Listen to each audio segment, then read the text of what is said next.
Mine is on.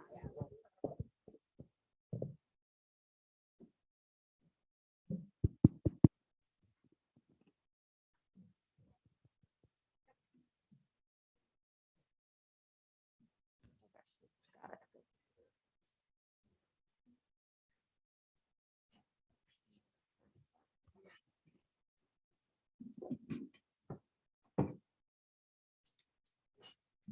Did we start the live stream? No. Okay. You tell me when. It is recording now, so know that. Yeah. This part will be on the YouTube video.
Okay.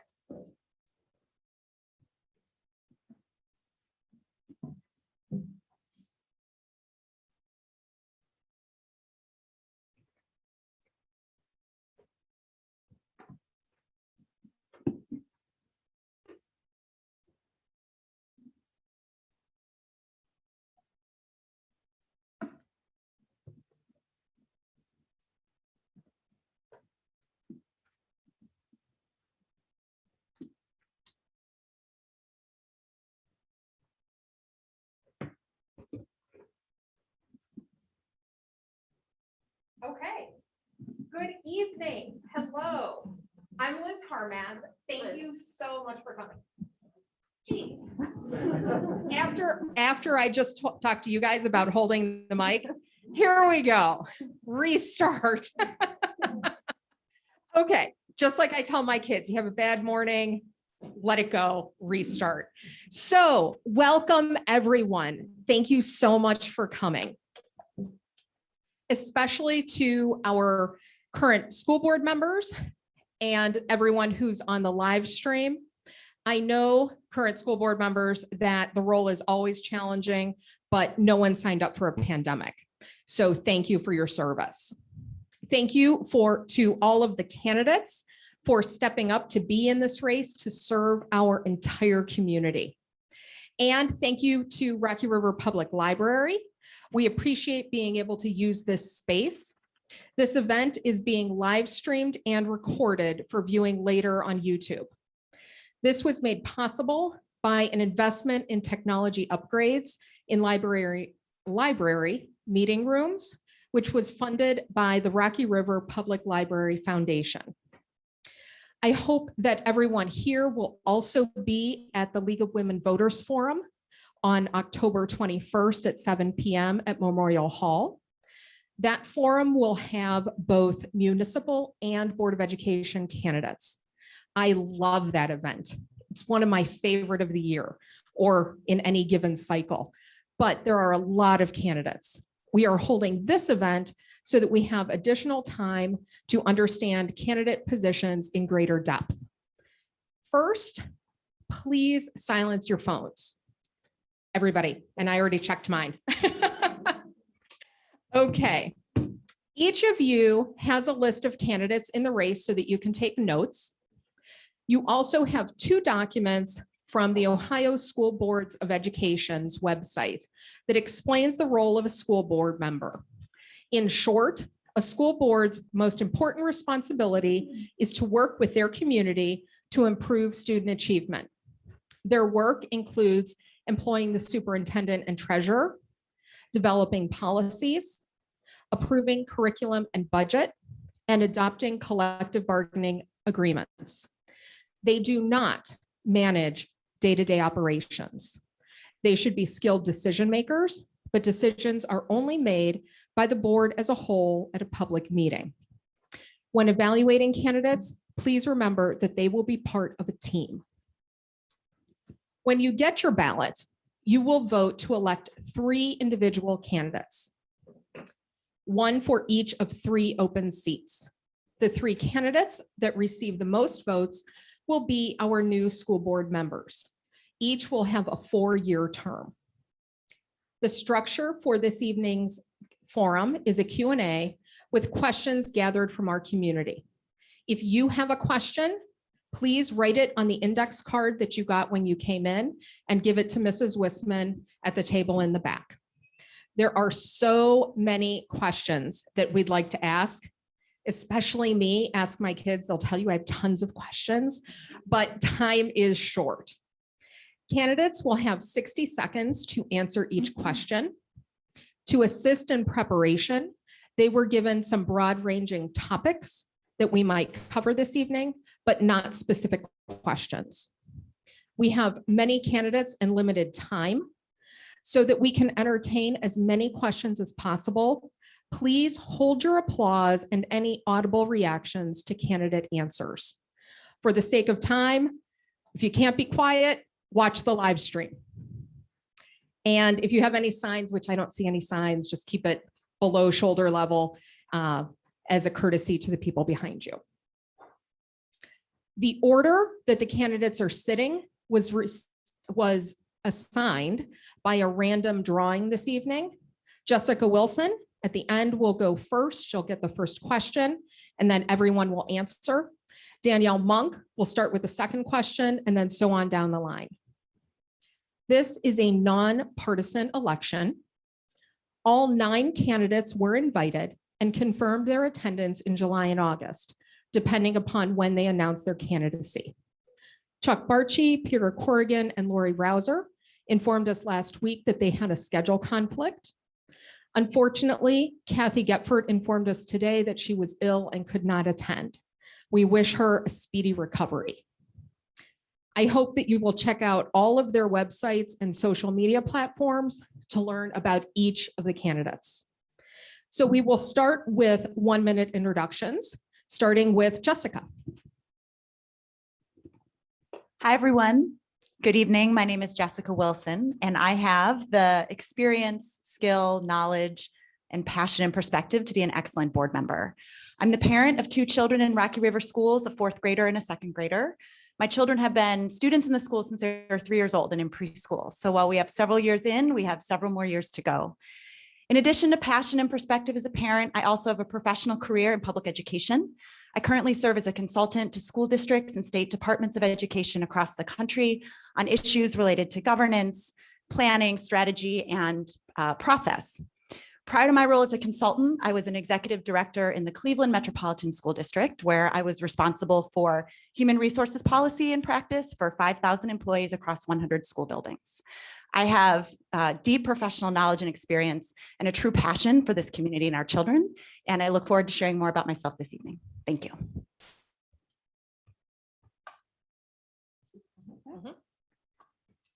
I'm Danielle Folliett Munk. My husband and I moved to this community 8 years ago with our 2 children who are now 13 and 8. We moved here for these schools. So to say I'm passionate about this school district staying top notch is an understatement. I truly believe that a strong school district is the foundation of a strong community. And my goal is to make sure the school district stays one of the best of the best. My professional background, I've been the owner and COO of an executive healthcare search firm for the last 25 years. So I offer a wealth of knowledge on recruiting, hiring, marketing, conflict analysis, and budget analysis. I'm very passionate about this school board coming together for a common goal, which is to provide the best level of education that we can for our children. We need to unite and not divide. And if you want someone that's willing to listen and not talk at you, I'm your candidate. So I hope I'll get your vote. All right. Can everyone hear me? Yes. So hi, my name is Darryl Forrest, and I'm a proud single dad of 2 multinational kids who attend the middle school and the high school. 3 years of serving on the Curriculum Advisory Committee, consistent PTA and classroom volunteer, including junior achievement consultant, coach, teacher for local church programs. I'm running for the school board because I believe in the power of public education system and its ability to prepare our kids for the world outside of Rocky River. And my platform actually spells out my name. So the F stands for following the public health officials on public health issues, ongoing focus on what's best for the entire Rocky River student body, R, reestablishing our commitment to D&I initiatives, E, elevating excellence in education and curriculum development, S, STEAM focus, and T, transparency and leadership and decision-making. I believe my background with Fortune 500 companies in engineering, medical field, training, and working with children make me a unique, qualified person to serve on the board. Thank you. Good evening, everyone, and thank you for coming. My name is Kelly Rucker-Frindt, and I am a proud K-12 graduate of Rocky River City Schools. The reason I brought my family back here is because of the schools and the wonderful community we have here. I want to bring 5 different perspectives through one vote for all of you. I am a parent. I have a 2nd grader at Goldwood, and I have a future pirate that is at a local nursery school. I'm an educator. I taught for roughly 10 years in Cleveland charter schools, so I have all sorts of background on a little bit of everything. I'm an alumni, like I said earlier. I'm a community leader. I am the current president of the Rocky River Early Childhood PTA, and I've been on the executive board there for 5 years. And I'm a taxpayer, just like everybody else in Rocky River. So I want to make sure I'm bringing forward everything I can to make sure we are giving our kids everything they deserve. Thank you.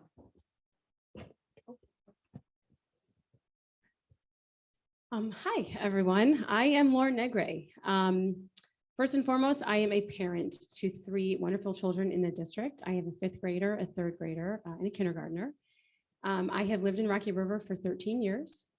I bring with me a passion for education and qualifications to back it. I'm an educator. I have a master's degree, and I have a background in school counseling as well as mental health counseling. As a school counselor, I've been with students in a direct service role. So I've been on the ground. I know what teachers do. And I also bring with me an indirect service role, which is advocating for kids and heading up collaborating teams of administrators, teachers, and parents to make sure that kids have all the tools they need to be successful. I also bring with me some board service on a small scale. I was part of a local preschool board for 4 years, and it's given me a lot of insight into what is board service and what does it mean to be a part of a governing body. I've influenced policies and decisions that directly affected students and families. And these are the qualifications and commitment I bring to education. So thank you for having me, and thank you for coming. Thank you all. And a quick reminder to make sure that you have the mic right up there. I am going to read an opening statement from Kathy Goepfort. Again, she was ill and could not make it and asked if we could read an opening. She won't be here to answer individual questions, but my name is Kathy Goepfort. I am seeking re-election for the Rocky River School Board. I bring to the board 20 years of experience. I have a master's degree in public education. I am a graduate of Cleveland State's Leadership Academy. I have 34 years of public service, including 25 years of experience in budget research, analysis, and preparation. This background helps me to attain the goal of maintaining a school district that is fiscally responsible and accountable to you. My 3 overall priorities are academics, finance, and safety. During my tenure, we have eliminated the 3-year levy cycle.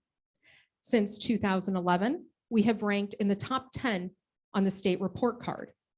We now have 18 advanced placement courses. We have dual credit opportunities through Cuyahoga Community College. We now have 3 school resource officers in our buildings. We have a strategic plan in place.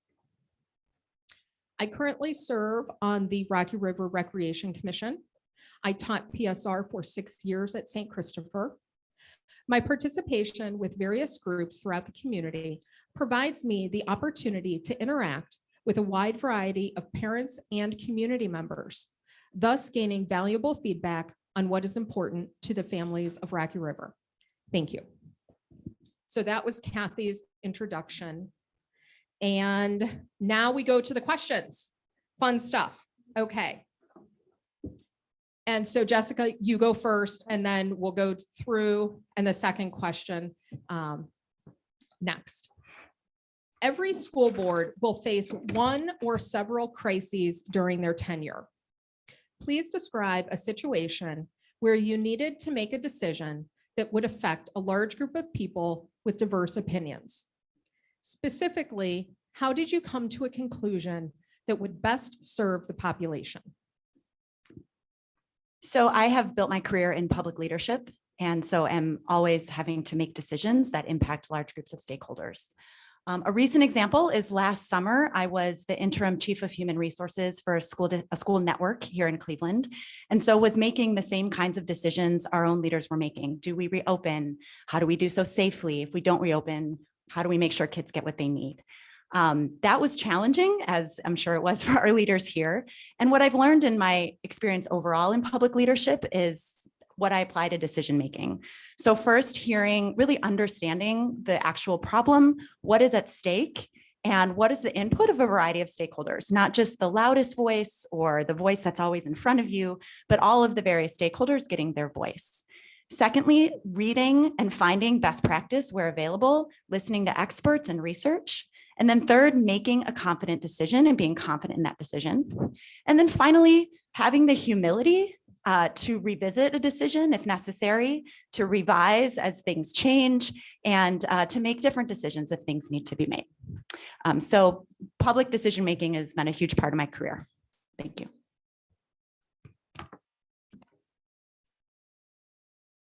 Well, as I stated, I own a healthcare recruiting firm. When the pandemic hit, my clients, my employees, they all went into panic mode. What do? We had hospitals close. My employees lost clients. My employees weren't making any money. What do? It was my job to step up and convince them that we were all going to get through this, which we did. For the same reasons, I'm going to be able to bring that to the school board. When something else like this hits, and it could, we all need to realize that we have to get through it. And same goes with education. Education is essential, just like everything else, like healthcare.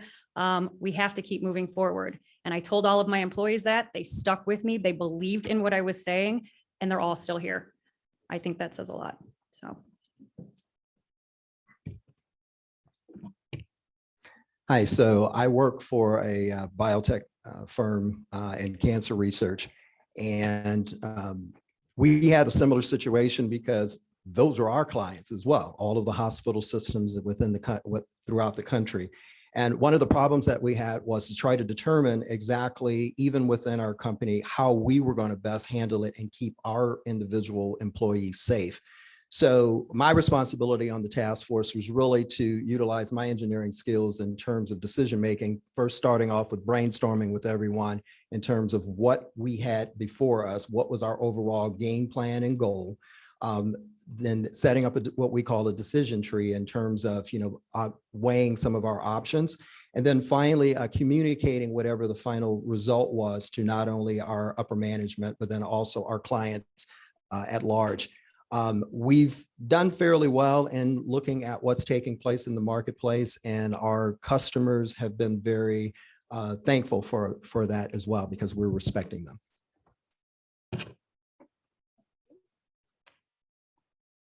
All right, so as I said, I was a teacher in a Cleveland charter school, which was at the academic emergency level when I entered there, which is the lowest level in the state based on test scores. So we had to come up with some way to make sure we were not at academic emergency again. I was asked to create a data committee for our entire school. It was a K-8 building, and we had 25% of our kids on IEPs, special education. So we really had to focus on what data we wanted to gather, how we were going to do that, how we were going to get parents involved and move forward. After creating the data committee, having many, many hours of meetings, we were able to move to academic watch out of emergency the following year, just due to that data committee.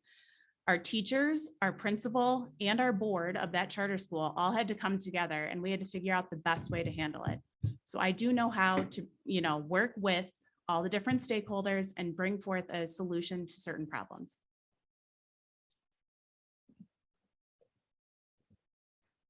So my background is in school counseling, and can you all hear me okay?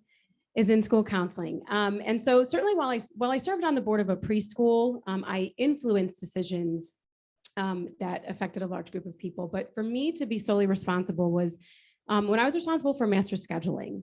And the first step that I needed to do in that role was I needed to assess the needs. I needed to assess the needs of all students while considering legal limitations of students with IEPs, as well as contractual obligations of teachers. So after I considered all of those, I created a schedule, I ran it, and it didn't work. So then I reassessed it. And the third part of my process is to work with the administration to prioritize the needs of the students to make sure that the best outcomes were achieved for kids.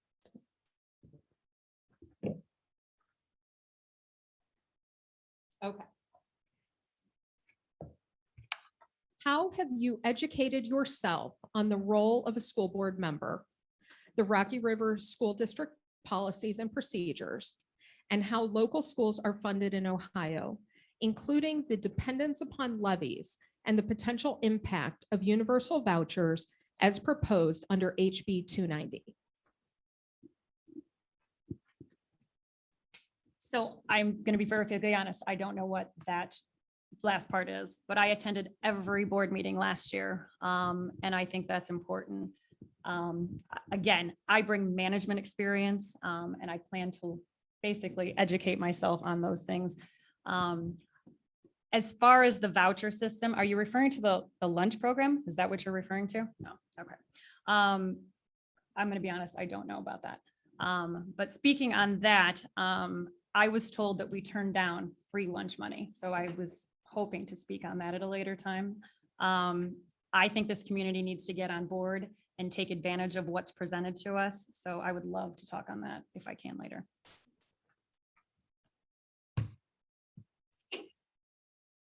So I don't come from the education side, but you have plenty of information that's posted on the website.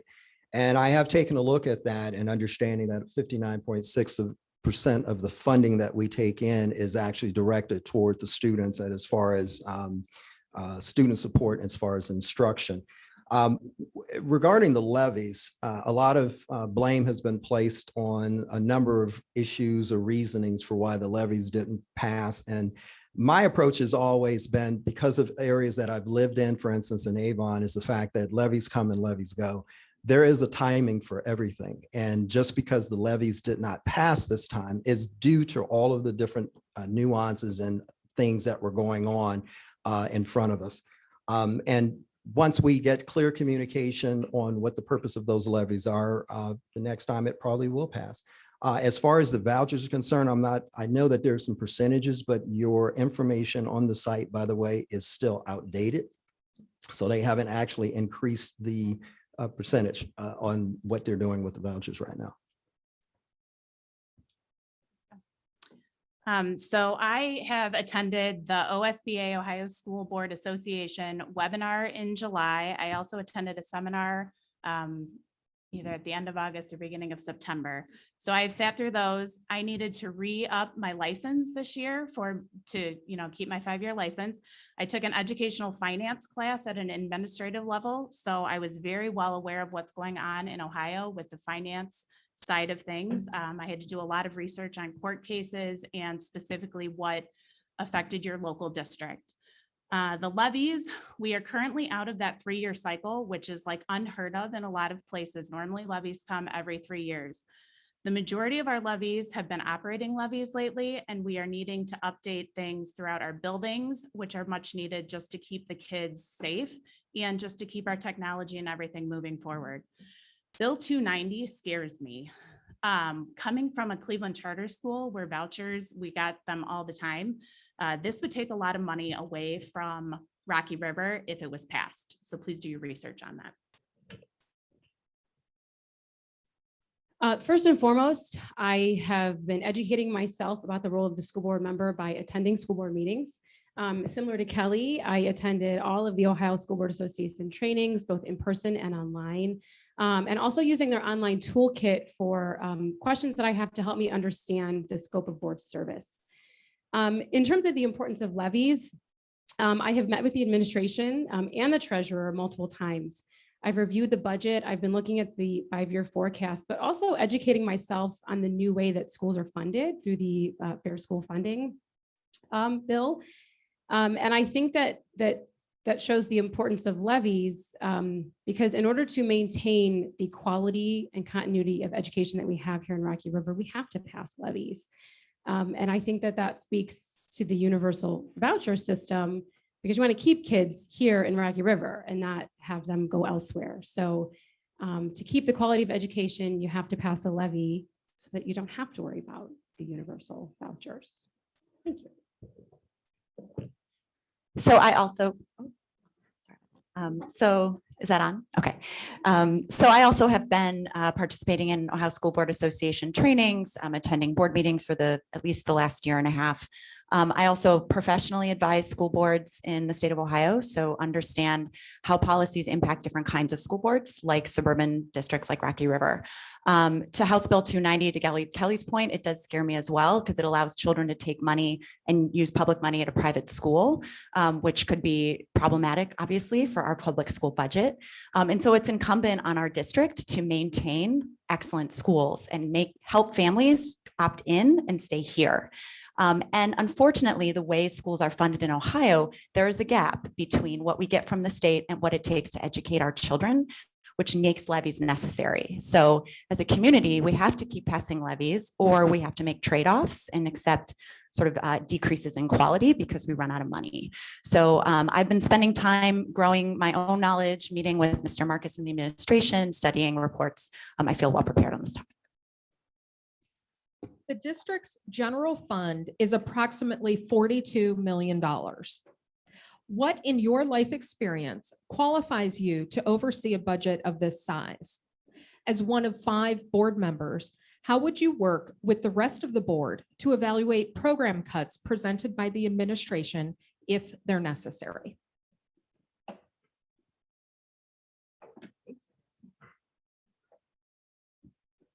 Is it 42 million?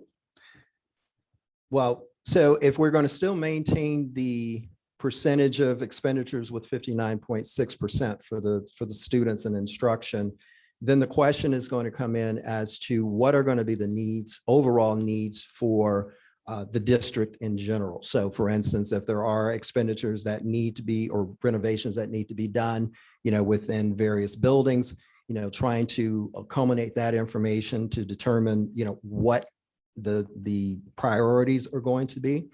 And then also understanding, with any of the funding that's going to be coming in, meeting with our individual collective board members in terms of deciding how best, when you do the trade-offs, how best are you going to be dividing that money up, keeping in mind that you're still going to keep the overall percentage consistent with that 59.6% for the instructors and also the students.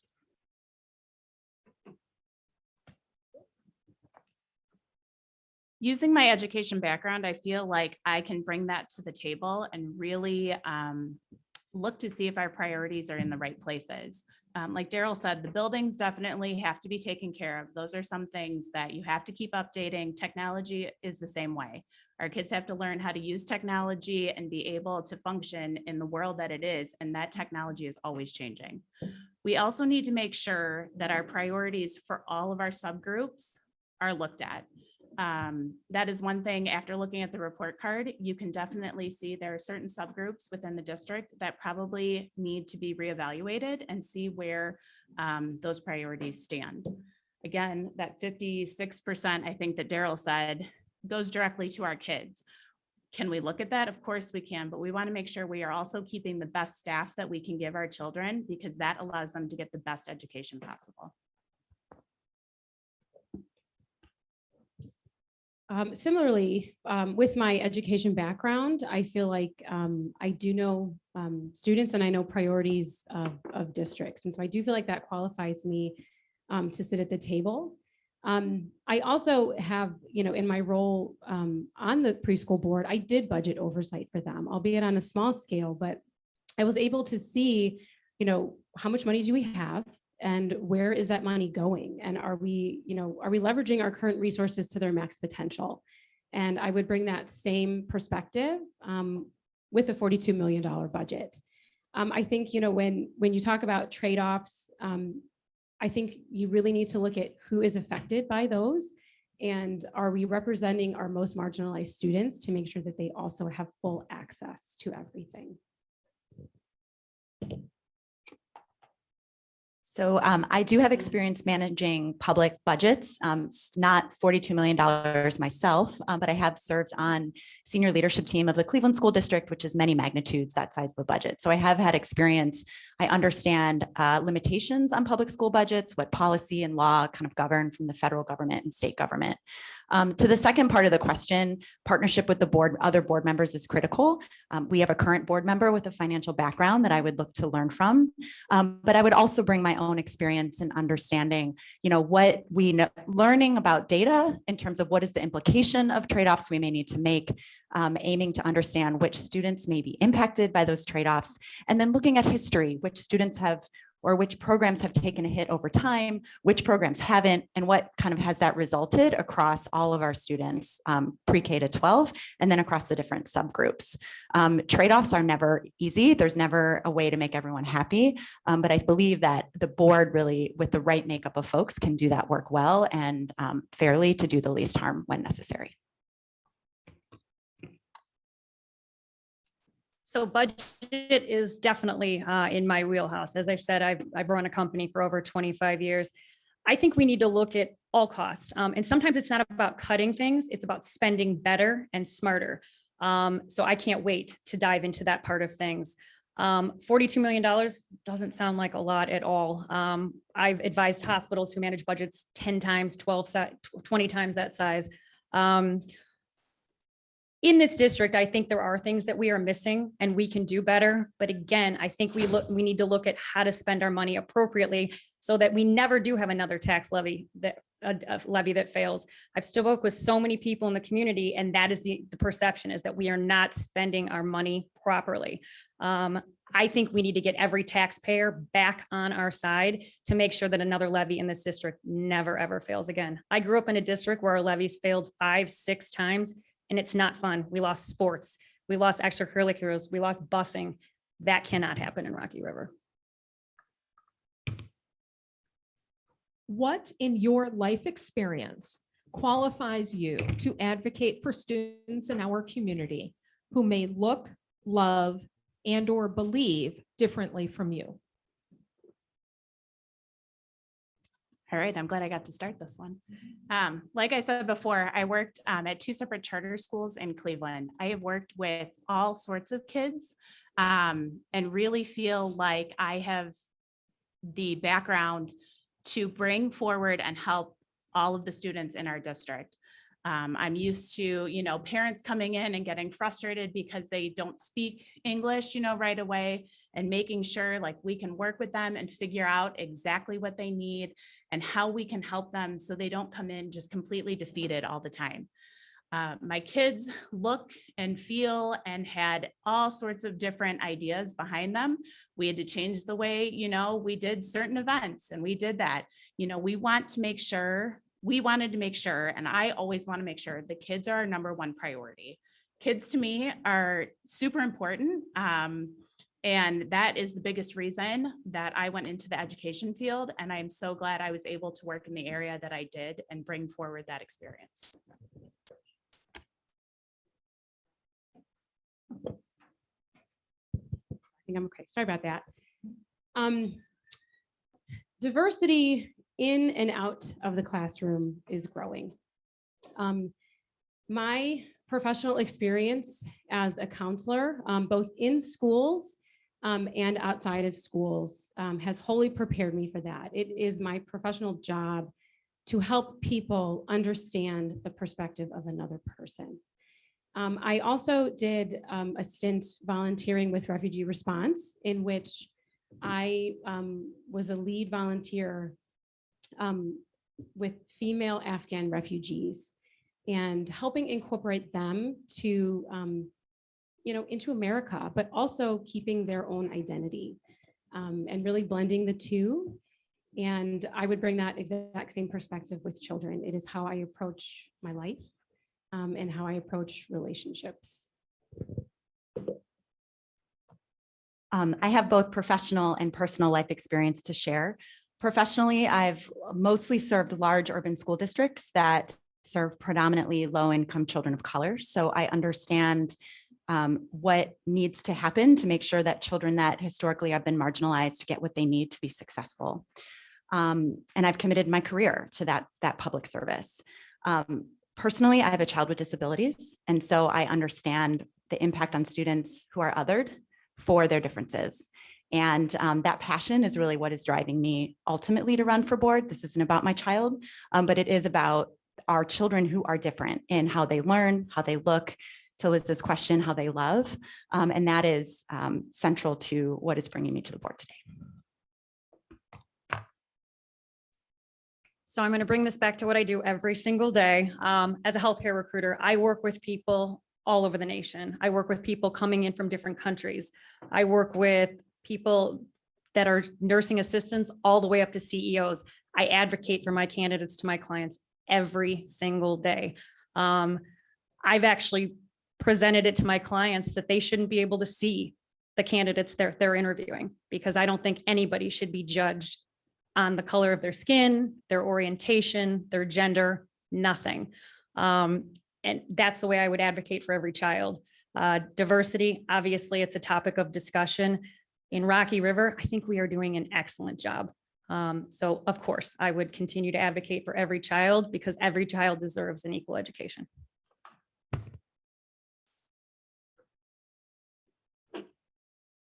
Well, I must be the elephant in the room.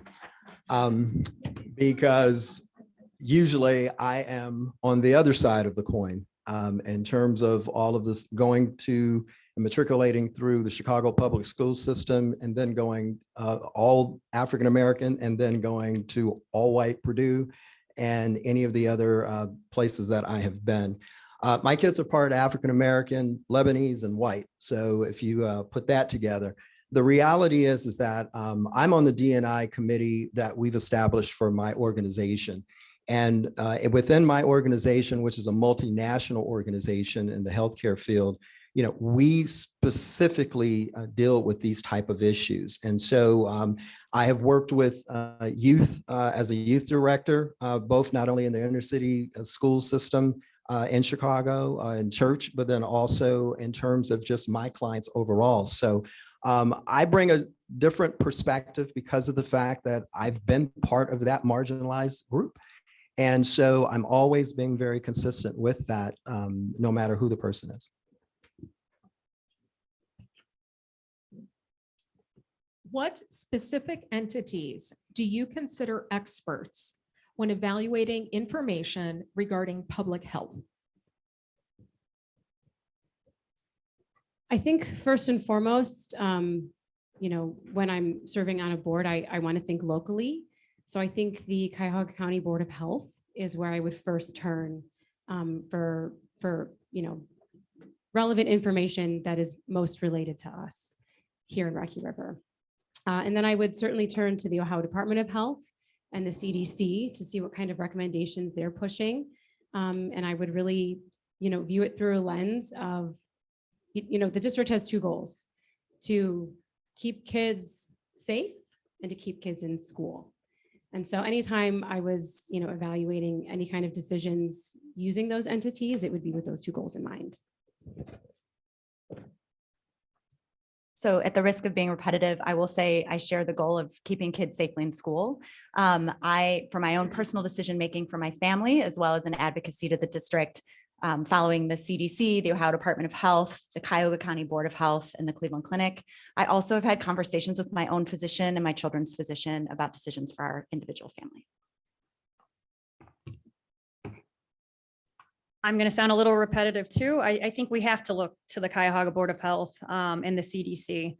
But as importantly, I think we have to look at what's in front of us in our community and stop watching the news on both sides. Sometimes I think we take too much from what we believe in social media and that's out there in the media, when we're looking around our community, things seem okay.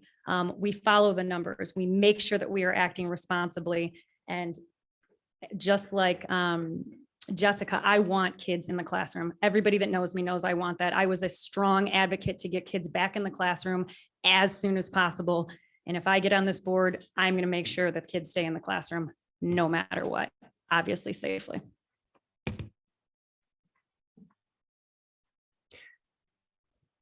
Over the years I've been in the medical field, I've had over 25 years of medical experience, especially in the areas of virology, cancer treatments, and cancer research.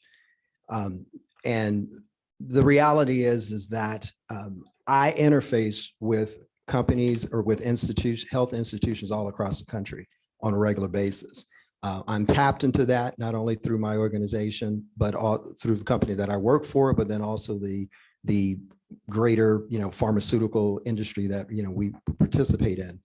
I believe that the kids should be in the schools, but the safety part has to be first foremost. People looking at statistics and not knowing what they're looking at is very problematic, and they need to be able to, the people in the healthcare field, it's interesting to see what we pay attention to and know about, the statistics versus when other people who are looking at, the TV and what have you, what they decide and come away with, which is something that's completely different. I feel like I share a lot of the same perspectives with everyone up here. Kids need to be in the classroom. As an educator, I know that, and they need to be there, but they also need to be safe. That is also part of what we do as educators and as a school district. We need to keep them safe. I think, again, locally, we have to look at where we are at, because different places are doing things very differently. And we need to make sure we are using the data that is given to us. We've got two great hospital systems right here in the same county that we live in. And we have our local Cuyahoga County Board of Health that is using those same people. So we need to keep it local and look at what we're doing, but know that we're keeping our kids safe, but in the classroom.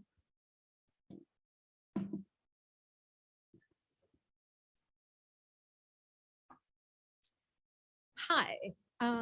Share with us what you know about HB 322 and 327 and how they might impact public education. And are you in favor of teachers making their own decisions on books to be taught in class?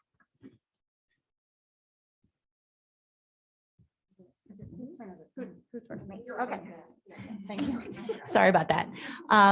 So House Bill 322 and 327 are both related to the teaching of accurate history in schools, and frankly, prohibiting what is referred to in the language as divisive concepts. It's quite a vague description. There's not much more than that. And I believe it levies some penalties against teachers in schools if those divisive concepts are taught.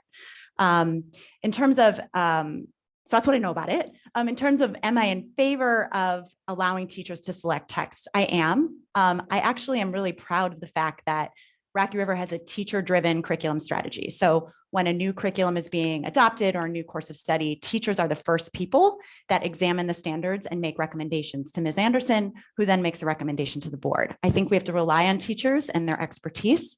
They know what our children need to know. They know the standards. They know what the expectations are for kids. And so I am adamantly opposed to 322 and 327. I think it's worth saying, have actively worked to oppose that bill and believe teachers should have the freedom to make that choice. I absolutely support our teachers. I do believe we follow a curriculum though. I believe in our schools, we teach reading, writing, math, science, and we do not erase history. I know there's been a lot of talk about that, of changing the way history was taught. And I will never, ever support that. I believe we teach history, we learn from it. We never, ever make those mistakes again. As far as taking teachers' input as far as curriculum, I'm absolutely pro that.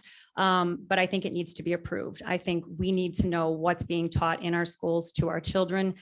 And if it's not what we believe is right and it goes off book per se, we need the option of opting out. So House Bill 322 is dealing with K through 12. House Bill 327 deals with the colleges, universities, local government, and all state agencies. As I mentioned, it is correct that there are penalties that are established for if you go quote unquote off book. The problem with it is that any of these particular House bills have been written extremely vague and basically big enough to drive a Mack truck through them, meaning that you can input anything, any interpretation that you wish, depending on what your ideology is. So here's the deal. Teach the truth in history. Give the teachers the wherewithal to not be worried about if they get creative and supplement education, with the topic matter that's at hand, as long as they're following the state standards. That's what's important. We had to do this all the time in the Chicago public health system, public school system, because the books aren't complete. So you had to supplement. Agreed with everybody else. 322 and 327 would severely hurt our children.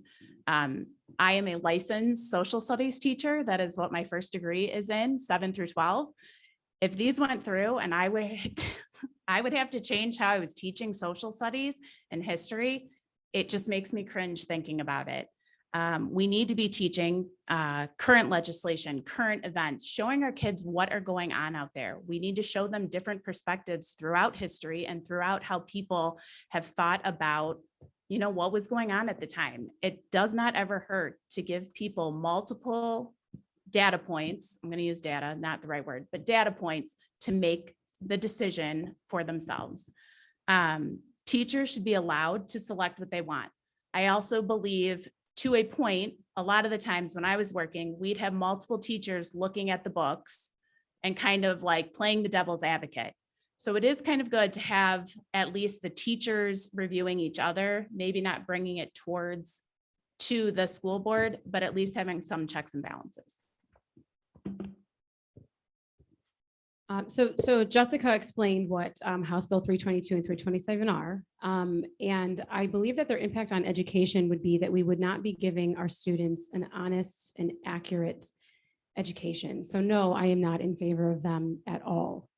I think, Jessica and I did meet with the curriculum director. And as she mentioned, that the curriculum process is teacher driven here in Rocky River. And I think what's important to note that through the board scope, it's teacher driven, but board approved. And it is, as Darryl said, approved through state standards.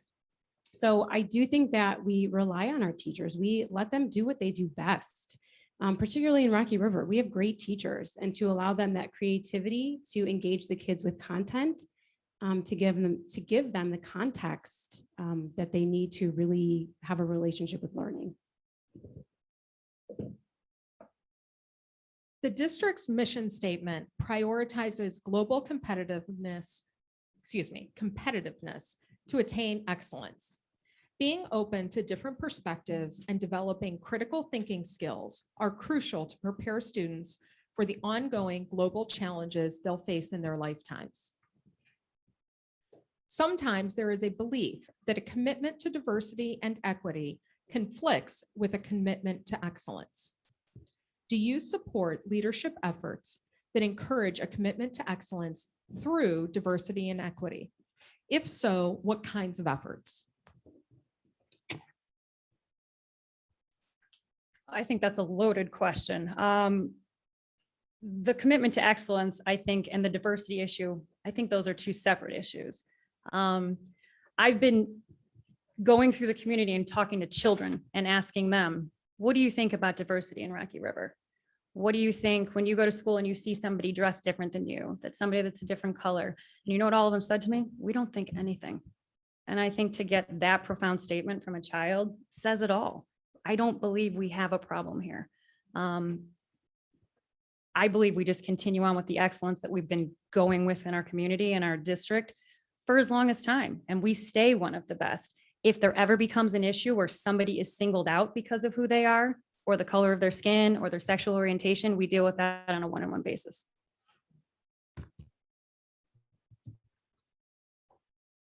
So I'm going to have to disagree only from the perspective that it's really an issue of, are you going to treat DE&I as an asset or a liability in the programming? All of the kids need adequate representation that represents a more diverse student body. If you are of the majority of that body, then obviously there is a difference in terms of your perception of what you go through. Hudson, for instance, did an evaluation and they asked the question of what was your experience at the end of the day of your experience in the public school system. All of the white students said it was great. All of the diverse students said something completely different. So we have to, one way that we can do this is they implemented a cultural proficiency response task force and advisory committees so that they can take a look at what is the type of programming and things that you can do in order to make it inclusive for those who are not of the majority. And it's very simple. So, you know, the goal is to continue having a very successful school district.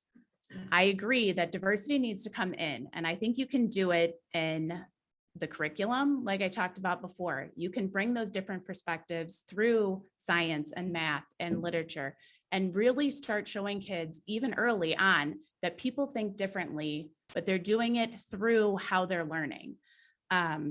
So as I would love diversity to be intertwined within the curriculum, I think that it is very important to also add in extra to make sure our kids see everybody in this world, because once they leave Rocky River, there are so many different people out there that they are going to have to deal with. It is important for every kid to see that.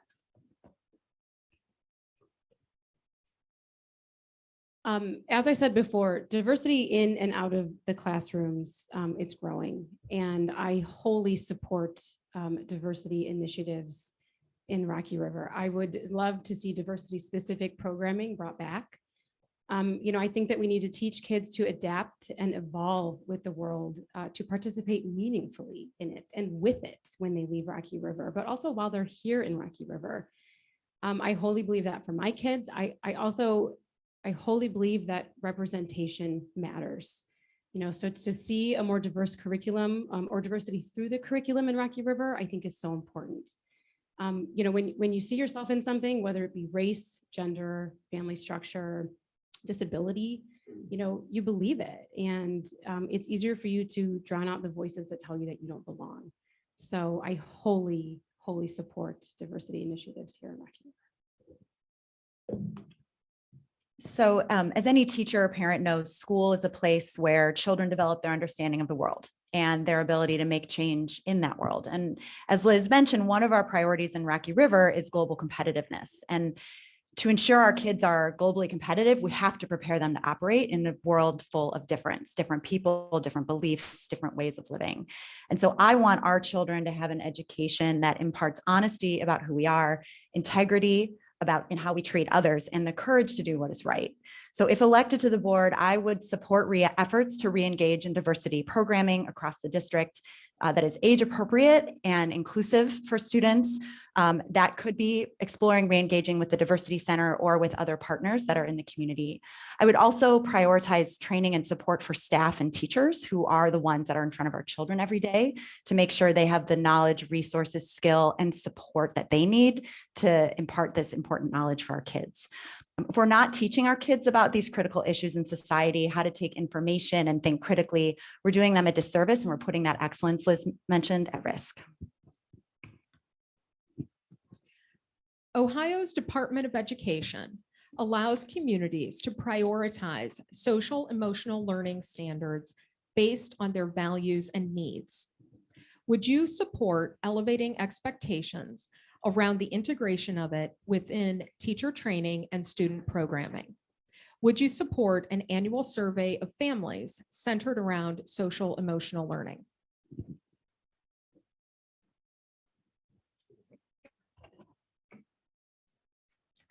Absolutely. And the reason being is because how else are you going to understand the community that you're serving on the board unless you're getting the input from the overall community? So when you do these surveys, just as I mentioned about what Hudson did, that was an eye-opening statement.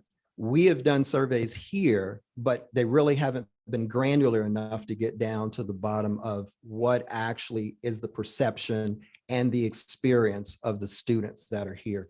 So I think that doing something along that lines, in a, of course, innocuous way, makes perfect sense, because how else you can't go in a vacuum and try to develop programming without understanding who you're developing that programming for. So I would fully welcome that type of approach. Giving the surveys out, I think, would be a wonderful way to get the data. I am very much a data-driven person, and I like to see the numbers. I like to see, what needs to be worked on, what we're doing well, and something along the lines of a survey that gets very detailed, I think would help all stakeholders. You can give this out. It allows the community to understand what's going on in the schools better. It allows the board to understand better. It allows our staff and our students to understand things better. So this is something that can help all stakeholders in our district and really get to the points that we need to focus on, and then also be able to pat ourselves on the back and see what we are actually doing well with. So I am 100% for a family survey. I will totally echo that, and I think it's especially important as we, hopefully, move into the pandemic recovery stage for our kids. I think we need to know, what are their needs now coming out of this? And I think that it's important to recognize that, social and emotional learning provides a safe learning environment for kids. And, like the other candidate said, I think, to do a survey, you have to assess the need. What do you need? And I think that as a board member, then I would go back and say, well, what are we already doing? Maybe we're already meeting some of those needs with this tool and this resource, but maybe not at this level. So maybe we need to, restructure some things. So I think that it will give you, a picture of where you're at and then where you need to go. And community engagement, parent engagement is always so important when you are making those kinds of decisions. So the focus on student social and emotional learning and health has been longstanding in our district. It's part of the strategic plan that was set in 2009. So this isn't necessarily a new topic. And I would argue, coming out of the pandemic, the interruptions students experience sort of elevate the need for us to really make sure that our kids have what they need to recover, not just academically, but socially and emotionally. We have an excellent school counseling staff here in Rock River schools and really well-equipped teachers that, to the question, I think we need to continue to invest in training, to double down and making sure that they have the tools and resources that they need to meet our kids where they are now after this year of interruption. I do support a family and community survey. I think it's important that the actions represent the preferences of the community. I also think we have an opportunity for information sharing. I don't know that everyone in the community understands what is social emotional learning. What do we mean when we talk about that? And so I think as much as it's important to collect input from the community, I also think it's important to say what we mean. Like, what is that? What are we asking you about? So that we're making plans based on people having clear understanding of what we're talking about. Yeah, I agree. I think these surveys need to be presented in a way that makes sense. Sometimes the questions lead us to an answer that we don't really get to answer the questions in the way that we need to. I'm very open to the idea of that, but we need to, the community and the Board of Education, we need to, the communication and the between those two needs to be much better. We need the people to be heard. We need open, honest clarity and not just public relations. Again, my focus in my campaign is on unifying this community and the Board of Education and every community member. So if you believe a survey is going to do that, then by all means. However, I think the questions need to be a collaboration of more than maybe just a few. Staying on the globally competitive portion of the mission statement, our students will need to work with a wide variety of people in their lives. The district currently works with the Cleveland Area Minority Educators Recruitment Association, which is a mouthful. They call it CAMRA, and recently reworded job postings to actively seek diverse candidates. What fresh policy and measurable goals would you propose to attract a more diverse applicant pool? To speak about CAMRA, because as you said, it's a mouthful. We were one of the early members of that, the Rocky River School District was. So right away, we knew we needed to get in somewhere where we could take the best pool of everyone.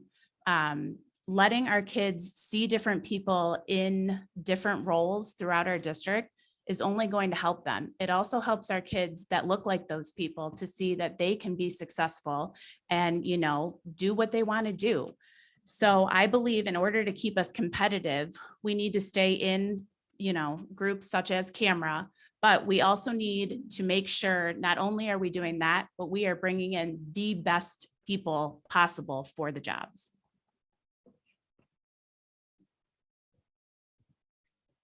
I think I'm going to go ahead. I'm going to echo some of what Kelly said. In terms of policy, I think to have a district that is active in their diversity policy for their staff and students would attract professionals and also keep them here. You know, and in terms of measurable goals to make that happen, you know, that's a tricky question. I think when I get on the board that would be, you know, to Kelly's point about hiring the best people. I think that is what we want to do. You know, I'm not sure that I have a great answer for that in terms of the measurable goal, but I think the policy is you have to attract them, you have to get them here. You know, so I think I'll start with that, with policy and what the board does, and creating it in terms of creating a culture to have them want to come and stay. So I've been in human resources at the leadership level and have done teacher recruitment for many years. Competition for talent is really high. There's a national teacher shortage, there's a regional teacher shortage. And so we are lucky that we recruit a large number of candidates typically when we post a teaching job here in Rocky River. And I think there's a lot of room to grow in building the diversity of that candidate pool. I actually think it starts with the work culture and the culture of the school. So in my experience working to recruit particularly people of color to schools, it's not just good enough to say, oh, look, we've got a bunch of Black people that we've hired. It's actually saying, look, we have a culture that is welcoming and productive for all people to work. And I think that's where we start. So in terms of specific policy, I would look at setting metrics around workplace culture, engaging with our employees, both our white employees and our employees of color, to understand what's working and what's not, and set some measurable goals around culture. I would aim for an increase in the percentage of candidates of color in our teacher applicant recruitment pool, and work to expand some of our outreach beyond the camera group. Okay, this is in my wheelhouse. I believe firmly you hire the most qualified candidate. As I've talked about, if it means we can't see each other's faces, then so be it. Bottom line, it has to be the most qualified candidate. What would that even look like? I would be so offended if I saw a position posted that said must be a woman. I would not apply to that position. And I would hope somebody of a different race wouldn't apply to a position if it said must be African-American. I think that is appalling. I've worked for 25 years trying to educate my clients to hire the best possible candidate. And yes, I have dealt with racism and people that have not hired people because of their gender or sexual orientation, and I drop them as clients. We need to hire the best qualified candidate, period.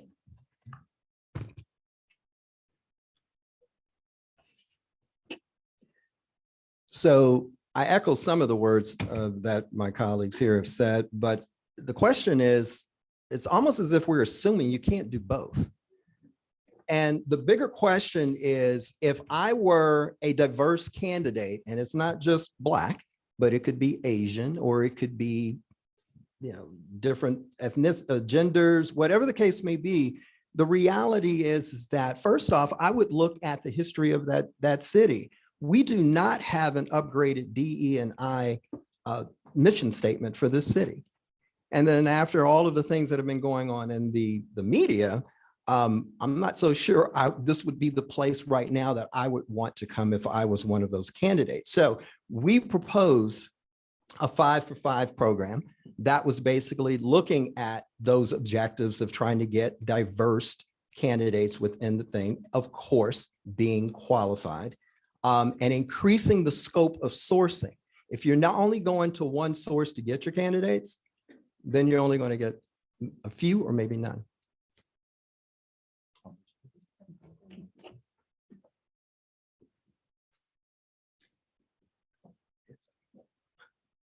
I think I'm lost. Let's see, who's up next?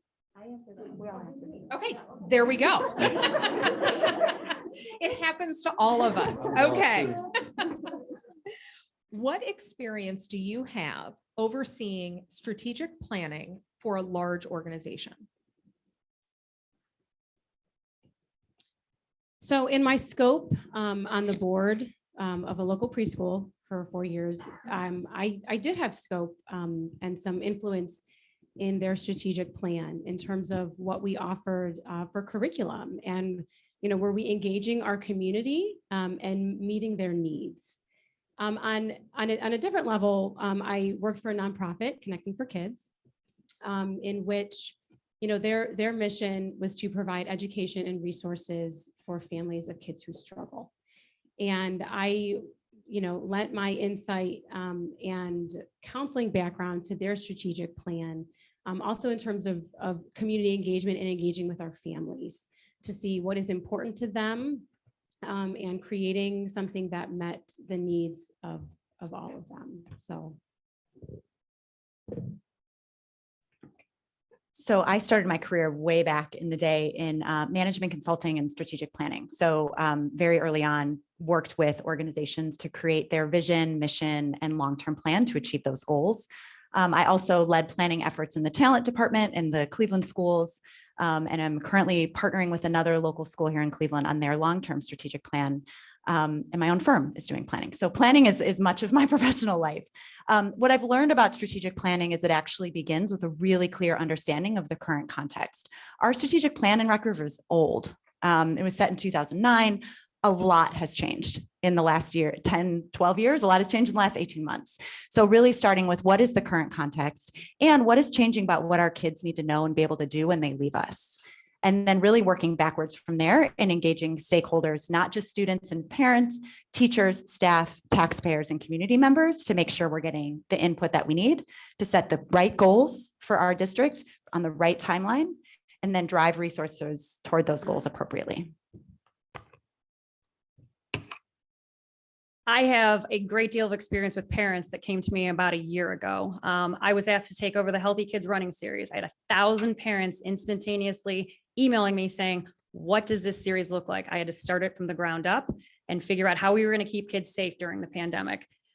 This was more difficult than the job that I've had for 25 years. Dealing with parents is difficult. You are never, ever going to make everybody happy. Developing strategies, I did that 50-50. The ones that I went forward with, half of them didn't like. I have that experience. I am ready to take on any parent. I am willing to listen. It is difficult. Again, I get paid to do my job. This was a glorified volunteer position. I've learned more from it than I've learned from anything else in my career, and I'm ready for the board. I can take on the parents. I think the question was regarding strategic planning in terms of any background in that. I've been a sales engineer for Mobil Oil, now ExxonMobil, and in sales with 3 biotech firms dealing with regions for the entire Midwest, and now as a regional marketing manager for across the country. And we always have to set up strategic goals in regards to, especially now with the pandemic, in regards to what are the needs of our individual institutions, and how does that pair up with the needs for our sales forces and our marketing strategies within those to meet the needs for the patients, because we are very patient-centric. So I would apply those same skills in terms of what I've been doing with multi-million-dollar territories to what you would do here on the board in regards to working with parents and the community at large, whether it's with the surveys or with any of the means for us to collect data, to meet needs, identify the needs, meet the needs, strategically plan how we're going to implement those needs. So I have worked at 2 different charter schools, and I have been on the strategic planning committee for both of them. I have helped write mission statements, which was the first thing we wanted to get set and ready to go before we dove into our strategic planning. Being at a charter school, it was a lot more on your own. We don't have a lot of the extras that public schools get. So it was a lot of our administration and our teachers coming together and figuring out what our students needed, what our parents needed, what our management company expected from us, and how we were going to meet the goals and become a better school. So I have done that, like I said, with 2 different charter schools, setting up mission statements and strategic planning during that 9 years that I was a teacher. Okay. Where do you see opportunities for improvement with regards to district communication and transparency? And Jessica, I think you're up first. So since my children have been enrolled in the schools, I've seen a marked improvement in communication from the district. And I think that has been really important, particularly in the last year, both as a parent and as a member of the community. I do think there is some room to grow.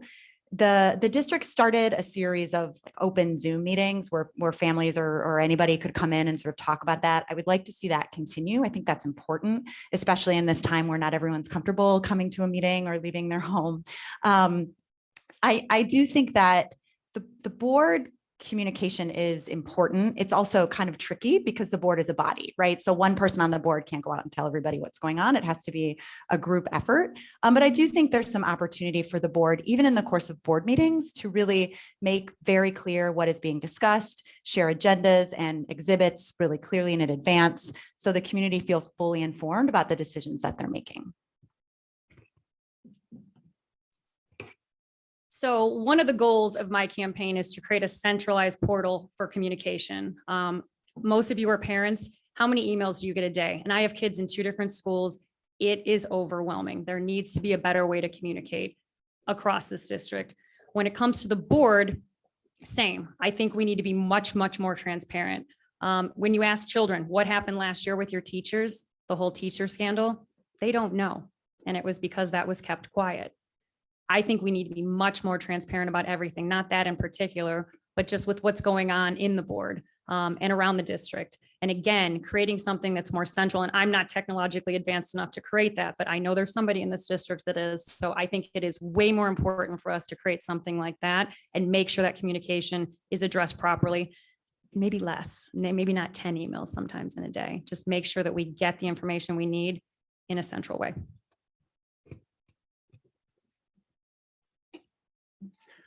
So communication and transparency. First off, with the communication, I think the teachers show us how to do this because they are excellent in regards to whether it's the open houses or being open with families in terms of saying, come in, you know, here's my email, you can go on my website and get all of the different information. With the board, however, I think that the whole debacle that took place with this issue of whether we're teaching CRT in the K through 12 school system could have been handled a lot better. Because if that information would have been spelled out like they did over at Hudson, and their superintendent sat down and spelled out everything that was part of their curriculum to show all of the families that this is not what we're teaching, which no one's teaching in any school system in the country, but they spelled out exactly what their DE&I initiatives were. And because of the clarity of that communication, everything quelled down.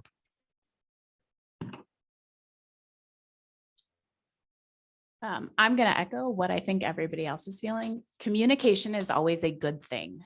I get sometimes, you know, one too many emails, you're annoyed, but at least you know what's going on. I agree that the board definitely needs to be more transparent. I would love to have more discussion at board meetings. Too many times I feel like things are just, okay, we talked about it. All right, are we going to vote on it? Having those discussions and letting the public know what they're voting on is not going to hurt anybody. Yeah, it takes a little bit more time, but it allows the community to feel like they are an active part of the Board of Education and our city school district, which is important because the community is also a huge stakeholder that then allows us to pass levies and do things that we need to do in order to keep our school district great and continuing to improve. I would agree with some of the things I heard, specifically about the district getting better with their communication. You know, I don't know if you've downloaded the app. They have an app now, and it actually does work pretty effectively for each school. But in terms of me individually on a board, my process would be to ask questions more publicly, right? So that, you know, the board's given information to do their research. And then it does seem like they just vote on it at meetings and nobody really knows why. And so I feel like asking those questions publicly out loud to the administration so that the administration can answer them for everyone else, you know, it only keeps people more informed. And I really do think that when the public and parents and the community are more informed, they feel like they're part of a team and they were part of that thought process behind it. And, you know, and there's a better understanding of each other and what the purpose is. How does a board member maintain professional distance and ethical boundaries with the administration, given that the relationship involves frequent interactions as well as oversight of administrative decisions? Well, we have to work as a team. We hire the superintendent, so obviously he works for us and all of you.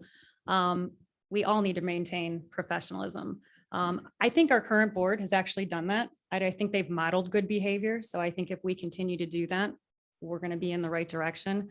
However, I believe some of the behavior could be made better. For example, I feel like people were silenced in meetings sometimes. People would ask a question and they were shut down. To me, that was not professional by certain members of our board. I believe our superintendent has great intentions. And if this board continues to work together and unite, like I keep saying, I think we're headed in a great direction as a group.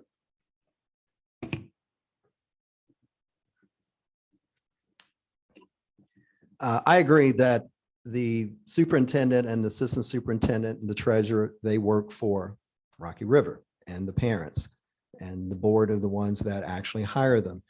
I think that it's very easy to just make sure that you are holding them to the same standards that you're going to be holding yourselves to.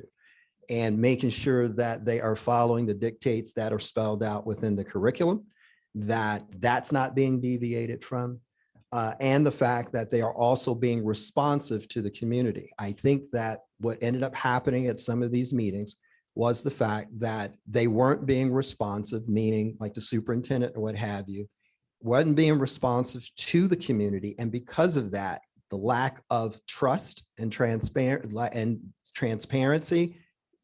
dwindled. And so by making sure to hold them accountable and making sure that they know, hey, look, this is your job and this is what you're supposed to be doing, I think that it'll keep it honest. So just be very objective, but making sure that they stay on task.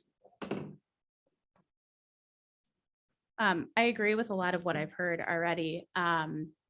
The best way to keep everybody professional is to keep asking questions, in my experience. The more you ask questions and you figure out why things are happening or why people think this is happening or they feel, unheard, that helps things. That goes back to the communication we've already talked about. The more communication, the better. I also believe, answering our community is important, but sometimes you can't always answer it right there on the spot. I agree, if we had a central portal or somewhere where the superintendent or even some of the board members could put forth the answer in a timely fashion to questions that came up during board meetings, where everybody could see the answer, not just a personal email, not just, kind of behind the scenes, sorry, that would also help that transparency and allow the community and the board or the superintendent to hold each other to higher standards. I heard Darryl say keeping things honest. And I think the best way to keep things honest is to ask questions, but ask them publicly, right? So that the information is out there for everybody. I think that it is important with the administration and teachers and, you have to have a working relationship, right? And that doesn't mean that when you disagree with somebody that you don't have that kind of working relationship, right? So I also think, to Kelly's point, when you're approached as a board member, it's like, well, what do you think about this? And what do you think about this? And oftentimes I think that people want to know, what is your opinion about it? And I think what's really important to bring to the board is the ability to set aside your own personal opinion and your own personal belief about something, and really make sure that you're working in a collaborative effort to really represent everybody. But to do it publicly, I think is the key there. So to how to keep, professional distance and boundaries between the administration and the board, I think first keeping the work to board meetings. So to what has been said, publicly asking questions, clear questions in board meetings, and really being clear with the community about what is being discussed. I think discussing and disagreeing if necessary, but then as a board member, supporting the decision made by the board. So, to Lauren's point, this isn't like the Jessica show, it's the board's overall decision. And so I would, as a board member, engage with my colleagues and then support the decision made. I honestly, I've been thinking a lot about what would it be like to be on the board and have children in the schools. And I would treat the relationship with the superintendent much like I do my children's teacher, as a partner in a common goal, and not as someone telling them what to do or someone who's sort of managing their every move, but actually sharing a common goal with the superintendent and his team and partnering with him to meet that goal. One of the beliefs in the strategic plan is that a Rocky River education empowers values, inspires curiosity, and encourages talents that lead to success. How do you plan to ensure that you are educated to represent every type of learner in the district? Can the district bring out the talents, how can the district bring out the talents and recognize the achievements of atypical learners? Would you support a policy that elevates classroom inclusion for atypical learners? Yes. Yes, and I think a lot of times when we're having these conversations about diversity, we're forgetting about those particular individuals, that we're forgetting about kids with special needs, we're forgetting about atypical learners. We're only thinking about it from shade, black and white kind of standpoint. So I think that I would have to up my game in regards to, learning more about what are the needs for those particular students, and then bringing that information back to the board, in terms of understanding, are we meeting these needs, or are there some things that we need to be looking at? Sometimes that could be with, I've got good peripheral vision. Sometimes that could be with, actually having discussions or focus groups with parents to try to understand, what they know what's going on with their kids. And so we need to find out who best to get that information from. So there's many ways that we can do this, but again, communication to gather that data is key. I also agree. You need to have the data. I am, like I've said before, very data driven.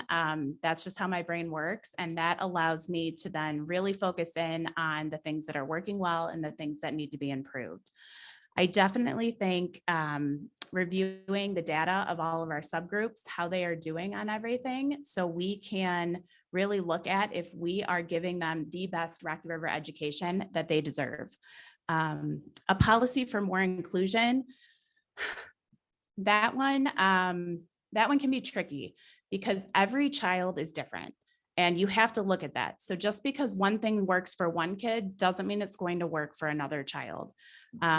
I have done this as an educator in a school that has very high percentage of special education children.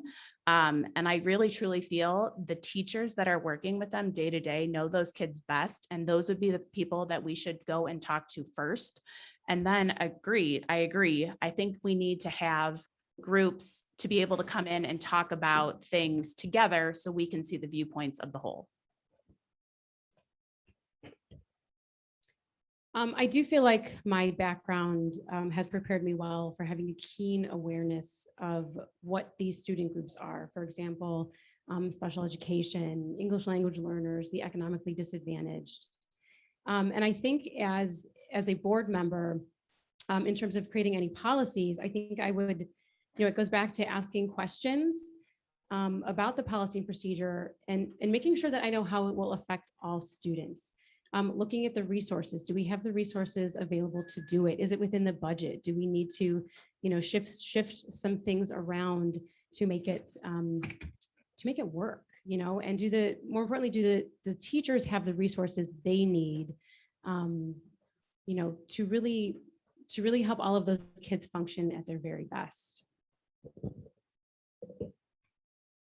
So the job of a school board is to consider the interests of all learners in its decision-making. And as I mentioned before, I'm particularly passionate about ensuring that learners who may be more vulnerable are especially considered. And this includes students with disabilities, students who are English language learners, newcomers to the district, and students who otherwise are coming to school with challenges that their peers may not be facing. Both as the parent of a student with disabilities and as someone with experiencing managing special education compliance, I do have knowledge and skill to bring to bear in this. I do support inclusion. It's incredibly important. It's also the law that we provide a least restrictive environment for all students, including those with disabilities. That said, to a point made earlier, I don't know that Rocky River is delivering on that promise for all subgroups of kids. And so I would be honored to be on the board and serve in that capacity, because I think we owe it to all of our kids, regardless of who they are or how they learn, to deliver on the excellent education that they deserve. Okay, to not disagree necessarily with what Jessica said, like I said, I grew up in Parma. When there was a special needs child, they were not in a classroom with other children. They were put in a classroom on their own. They were left behind. When I moved here and I volunteered at Goldwood for the first 2 years, I was blown away at how we treat special needs. I saw children with AIDS, one-on-one interaction, and I couldn't believe that a school district could provide this. Because I never grew up like that. We just didn't have it. The funds apparently weren't in Parma. My sister is fighting it right now. Her child has autism. He is going to be left behind if she stays in that district. I was at the last board meeting and Liz Anderson stated very clearly, we have, I believe she said around 19 children who have special needs that we can't accommodate. And it costs us about $85,000 per child to make sure that those children get what they need. So again, from my perspective, I am just so impressed with what Rocky River is doing. And I think we're going to continue to do that.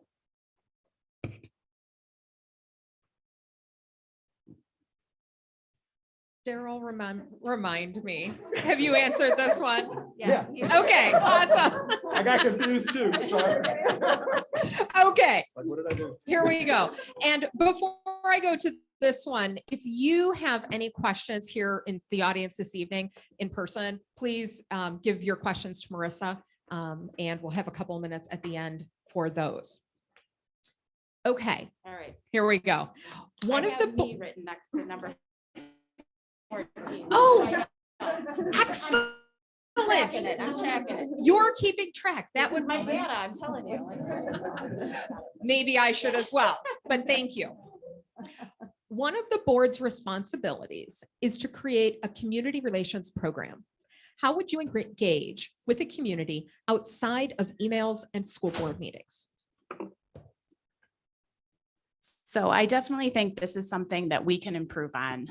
I think we need to do more in-person groups. This way, you know exactly who you're talking to. You have other people there that may be going through similar things with you. So you don't feel like you are just that one person dealing with the one problem by yourself and you have to stand up at a board meeting to speak about it. You know, meeting with other people and listening is a huge factor of being on the board. Being a good listener will help you and then allow you to communicate even better. I also agree that the surveys we have talked about before, if you are asking the right questions and getting the details from that, it also helps you make better decisions, make better plans, and allows you to work with the community and all of the other stakeholders within the district just in a better way. So, you know, just getting out there and communicating better, I think would help all of this. I think when I think about the scope of a board member, I think this is a really fantastic question. I think staying engaged is number one, right? Stay engaged. I know that the superintendent was doing some town halls. I think continuing those, I think community polls on certain topics would be an awesome way to feel the pulse of the community. It is the age that we live in. Can we leverage our social media better, right? I think a lot of people turn to social media to get data. I know particularly for me, you know, what's happening at Goldwood, we'll check their Facebook page, right? So can we leverage our social media better? And can we look to see how is the community already engaging, and can we leverage that better? And I think what is near and dear to me is, do we have opportunities to get our students more connected to the community? You know, I think when you boost that and you let the community see what's going on, that they naturally feel more engaged, and it becomes a little bit more relatable. So at the risk of sounding repetitive, previously I mentioned sort of restarting some of these Zoom forums and other open forums for the community to engage and share feedback. I also think just having board members be active participants in other parts of the community. So attending community events, joining community clubs, not necessarily as I'm the board member here to be the board member, but I'm a neighbor, I'm a resident just like you, and I'm going to be a part of this effort that you might be pursuing. Our kids are our best asset. And anytime there's a board meeting where kids are there, people are just happier. And so I think we do have an opportunity to really leverage the excellence that our kids show us at all levels, to share that more broadly through the channels that are already created, to make sure that our community, especially folks who don't have kids in the district, but have an interest as a taxpayer and a homeowner, feel connected to what's happening every day. Well, if permitted, I think we set up something like this. And if it takes doing it every 2 weeks or a month, where we sit there for 10 hours and let every single person answer a question or ask a question and get an answer. And if they feel they need to ask a question after that to get more of a response, we do that. In these board meetings that are set up in such a formal manner, we can't do that. You get 30 seconds to basically state what your opinion is and ask a question. And then you're told, ding, ding, ding, time's up. And I understand we're doing that for time today. But in a non-formal setting, I think we do that. We need to let people answer questions and we need to address those. I have an open door policy, just like I do at my office. If somebody needs to talk about something, they can come talk to me until 12 o'clock in the morning. And I know as a board member, I won't be allowed to do this, but if somebody wants to show up at my door and talk about what's going on, I would be completely open to that. I run around the community and I've been wearing my name across my chest for the last 2 days. I have had probably 40 people stop me to talk about what I'm doing here. You can ask me any question at any time. I will show up whenever. And again, I think we need to keep asking questions and giving answers.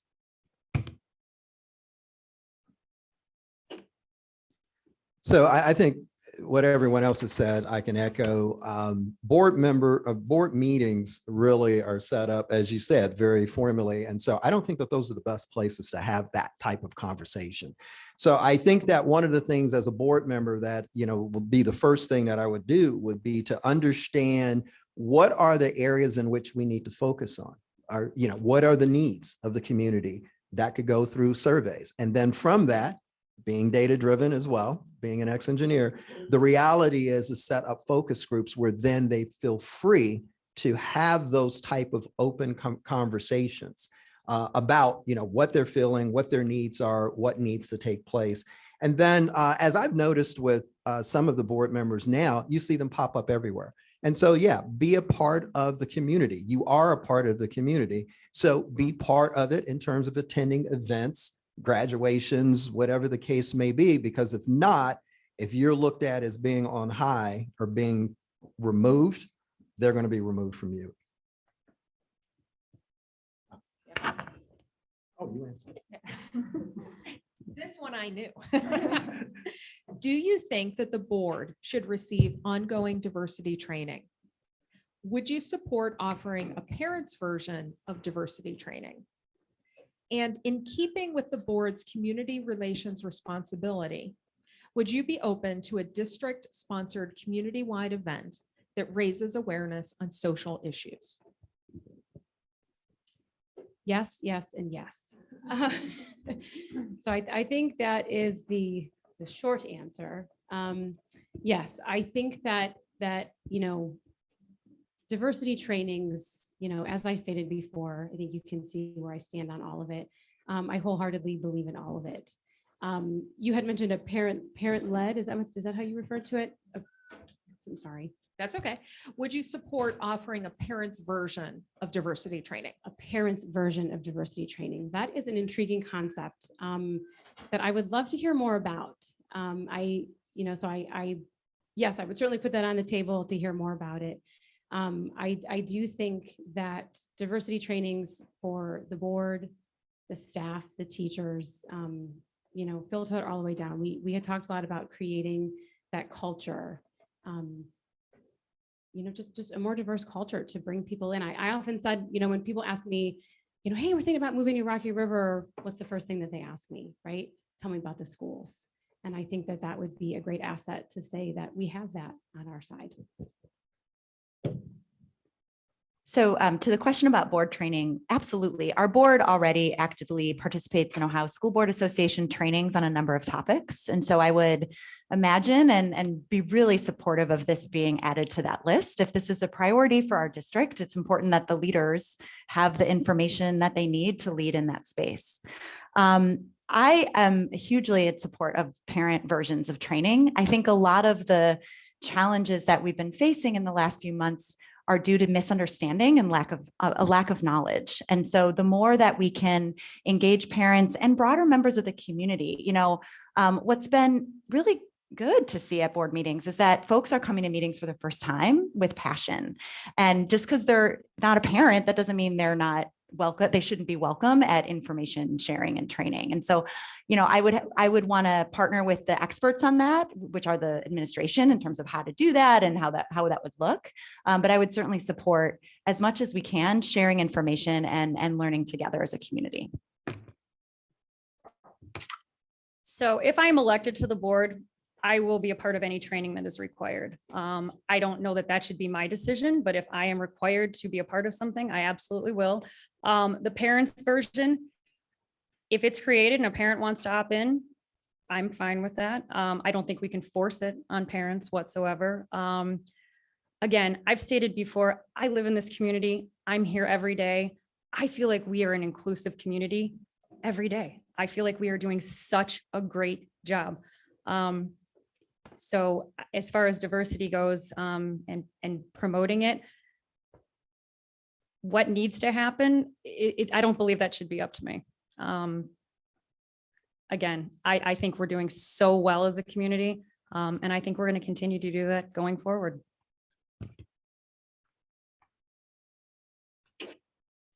So as I mentioned, Hudson did a survey and they thought they were doing well as well. And then part of that survey came back and the white kids, everything was great. It was a great learning experience and they valued it for now and to ever. All of the diverse students, on the other hand, had a completely different, bleaker type of response. And so getting to, this idea of, diversity training for the board, absolutely. But what sense would it make for us to train the board members and then leave the parents out? Because that's where this disconnect has been taking place. So we all need to get on the same page and understand, yeah, there is a reason for diversity, equity, and inclusion that all Fortune 500 companies, the military, US military, and every other organization that's out there has embarked upon this for a reason. So we all need to understand that, get on that particular common place, and then get in the same training and then be able to at least have some good discussion about it. I would totally be on board for board training with anything that is going on with diversity. I think if the staff is going to be trained on it, we should be trained on it. I want to know what is being given to our staff so then I can relate to them and then I can relate that to the other stakeholders in the community. I also feel that we could offer, I know we do the town halls and I believe her name is Dr. Demora. Might have gotten that wrong. I apologize. But we do a lot of different Zoom calls with her where people can learn about a lot of different things. So I believe we could offer this not only just for parents, but I think community members as well that would be open to doing that. Again, I don't know if this is something we can force on everyone, but if we can continue to give the opportunity to everyone, I think that's what we should do.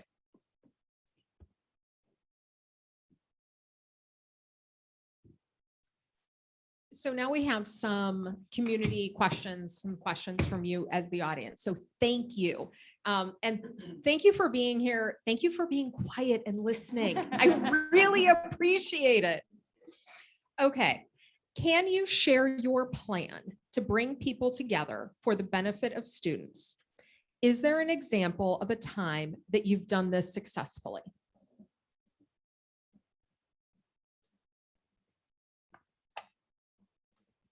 I'm trying to think of an example that is a good one. So excuse me. So I think the first step of bringing people together is to really be really clear about our shared goal, which is that all of our kids are getting what they need. So when they leave us, they're successful. And I fear that sometimes in the current division, that's getting lost and the interests of adults are being put ahead of the interests of students. And so I think we first start by saying, what is our shared goal as a community? And then how do we rally behind that goal in a way that meets individual needs of particular, or actually of all kids, in a supportive way for our teachers and our staff. In terms of an example, when I've brought people together, this is going to belay how wonky I am. So we were implementing a major technological solution in the Cleveland schools that required a whole bunch of people to do a lot of things very differently. And it was difficult. Anybody who's worked in a large bureaucracy knows like getting people to change habits is really hard. And by luck or bad luck, I guess, I was drawn the stick to lead that change in the sort of personnel side. And so supporting people to identify what the new thing was they had to do, to put aside their challenges about that, and then to move forward. I bring people together every day. That's my job. My job is to take an order from a client. They tell me exactly what they need. And then sometimes I get to sort through 500 resumes to present to them 3 people. Making matches is what I do. It's difficult, but if we stay at it and we're tedious, it gets done. Plan to bring people together in the community. It's through everything we've already been talking about, sharing information, asking questions, giving answers, allowing people to be heard, and engaging every single member of the community. Children, taxpayers, teachers. I think we need more people brought together. When we talk about these open forums in the last question, teachers should be present too. We've left teachers out of the process sometimes, where I think they deserve a voice in this process as well. I absolutely think we need to bring everybody together and keep doing so. So I echo what everyone's saying. Again, I mentioned about focus groups and things of that nature in terms of, hey, how are you going to put together programming that's beneficial for the community and for the kids at large when you don't even understand what everyone's needs are. So an example for me would be fresh out of college. I was the youth director at a United Methodist Church, and it's got a serious political hierarchy. And within United Northern Illinois chapter, there are 6 districts. 3 of them are in the inner city, but the other 3 are in very rural areas. And I have to tell you that the older individuals in my church were more aghast at trying to interact, unfortunately, with the white counterparts in the United Methodist Church. So I worked to help them put together what we call a super rally with 450 kids over a weekend. And let's just say after you finish putting something like that together and bringing everyone together, there was more of an understanding with the kids because these were different kids interacting with other kids that they would normally not interact with. And it was a very positive outcome. So I agree with a lot of what is being said. I think you need to set your goals and have that communication out there first and foremost. If people don't know what you're talking about or trying to do, you're not going to get them on board with anything. I, being the president of Early Childhood PTA, was asked to join city groups with the mayor. We were supposed to plan this 2020 summer of fun. Yeah, that didn't happen. But we all sat there. We all listened to each other. We all had a voice. And that was one of the things that I took away from all of that. I learned about people that I had no idea had, a musical group that performed, over here. And I had no idea about those things. So I learned something sitting there, just being a member of that group. I think we could do that and bring everybody, all the stakeholders together in a similar fashion, as long as we have the goals set for what we want to get out of it. I'm going to echo a lot of that. Shared goal, right? It's to produce awesome kids who are academically and personally successful. I think, from a personal responsibility standpoint, and how can I do that? It's that as a board member that I really do have the ability to set aside my personal opinions, my personal beliefs about things, and be willing to hear your perspective and hear where you're coming from. It's an example of this. I think Kelly's going to laugh as I say this out loud. So when I was very, very involved and still am with the Rocky River Early Childhood PTA, and I took on the role of planning an auction. And it was a dreaded role. Nobody wanted to do it. See, Joe's even laughing. It was terrible. Nobody wanted to do it. But it's a huge undertaking, right? And I nailed it. I brought people together because we were around a shared goal, and we made it fun. And I think, when you engage people and meet them where they're at, I think you're going to bring people together.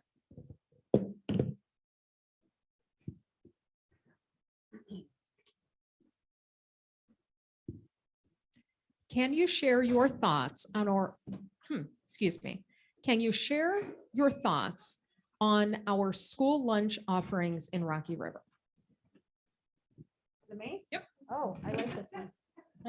Do we have one? Even growing up in Parma, we had cafeterias. So this is a big issue for me. Again, I was told, and I'm not going to be able to quote the exact number, that we had to turn down millions of dollars in the COVID relief fund because we didn't have a way to prepare meals. My problem with that is we have the option to buy a meal every day. So why couldn't we bring those companies in and spend that money? I just don't understand that. I feel like this community is well funded. So one of the things that I would love to present is there a way to get that in? And I'm a healthy person. I do not tolerate unhealthy food in schools. So that would be a huge, huge part of my initiative. That's pretty much all I have to say on that. So as a single dad, I'm usually packing lunch, but from the perspective that I've learned, I guess there is an organization called Nutra Slice, which I think I used to say Nutra Lice. And my understanding is that, again, you were mentioning it, that I guess we turned down funds. And there have been a groundswell of complaints from the community regarding the fact that why is it that, we do not have a hot lunch program that's within the school district. So I think that's something that we definitely need to take a look at. And of course, with that, looking at, the very students that may have some other needs, income needs, deficiencies and things of that nature, that to make sure that they're taken care of as well, especially since I'm hearing that if someone is in that particular perspective, that what they get is pretty abysmal in regards to the meal that they're actually getting for their lunch every day. Thank you. All right, school lunch.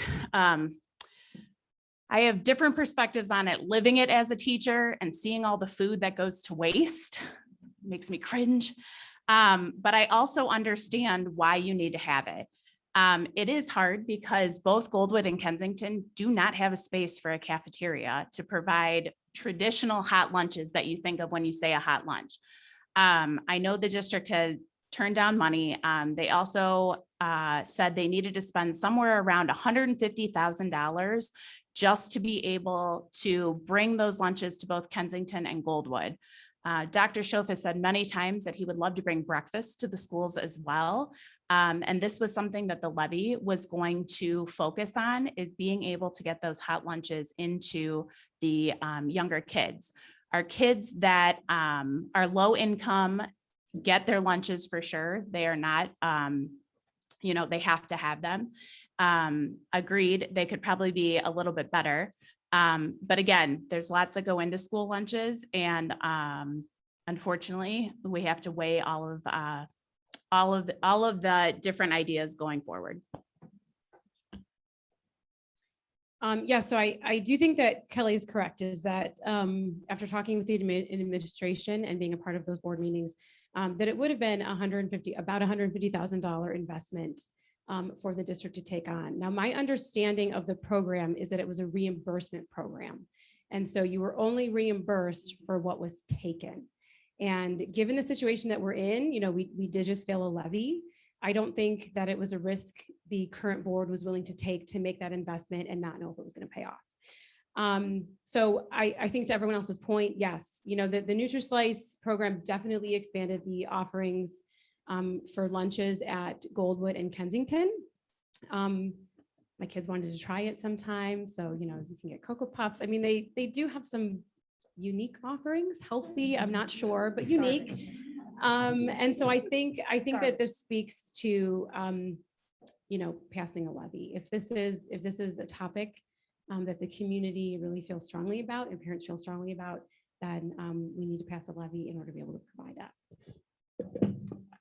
So I too was really frustrated when I heard the board turned out federal COVID relief funds for school lunches until I learned more. I'm not going to repeat what Kelly and Lauren said, other than to say it's also not a permanent program. So the district would be making a capital investment in trucks and kitchen space and employees for a program that is not always going to be here, right? So again, anytime there are decisions by the board, there are trade-offs, and our current board had to make that trade-off, especially after the levy failed, which was meant to provide for permanent improvement, which would have provided a central kitchen to provide hot lunches to students at Goldwood and Kensington. The students who qualify for free and reduced price lunch per the federal limits do have access to that lunch. It is NutriSlice. My understanding is NutriSlice follows the federal guidelines set for school nutrition. So I think there certainly is room to grow there. I also believe that there's probably kids in our district that aren't accessing that resource because the school doesn't offer lunches. So I don't know that this is just a convenience issue. I think it's an issue that we can work on together to make sure all kids are getting the nutrition that they need.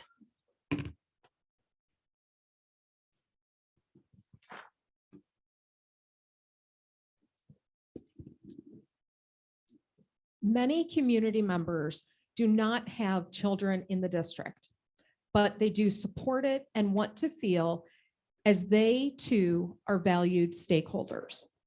What do you feel is the responsibility of a board member to engage with these community members And how can Rocky River improve on this?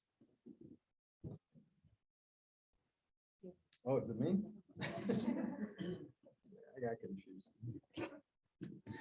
So while I think getting information or soliciting information from community members at large that do not have kids in the school district, what I would say is our primary focus is all about the kids.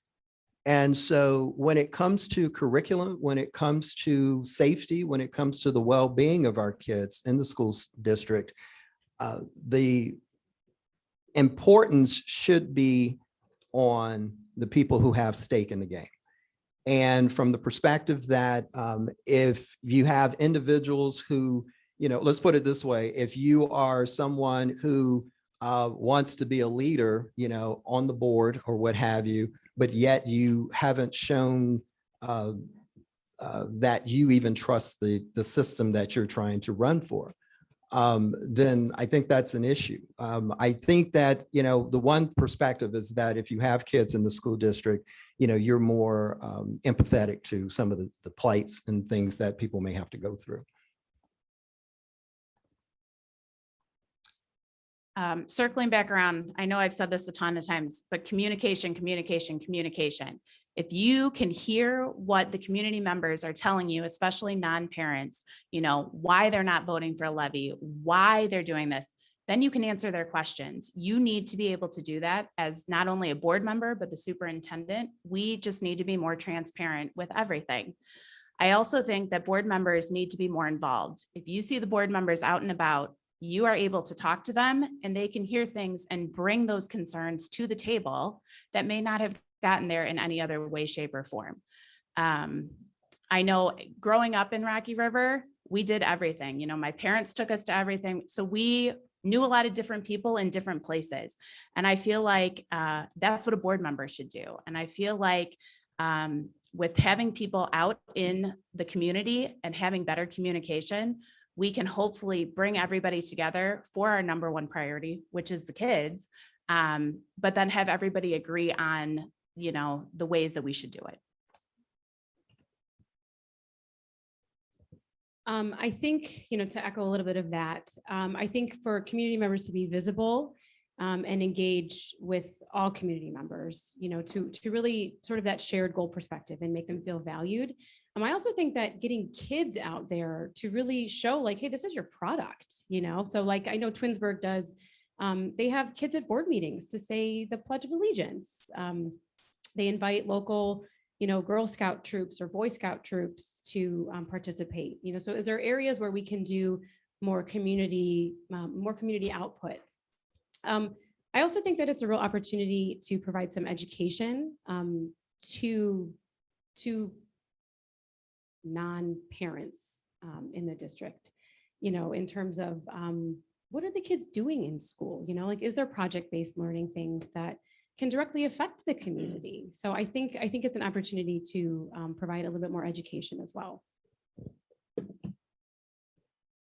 So one of the things I've really liked most about campaigning is getting to meet so many people in the community. And as I've been knocking on doors and talking to folks, I've met a lot of folks who do not have children in the schools, either because their kids are grown or because they moved here because they want to be close to the lake or they just think it's a nice town.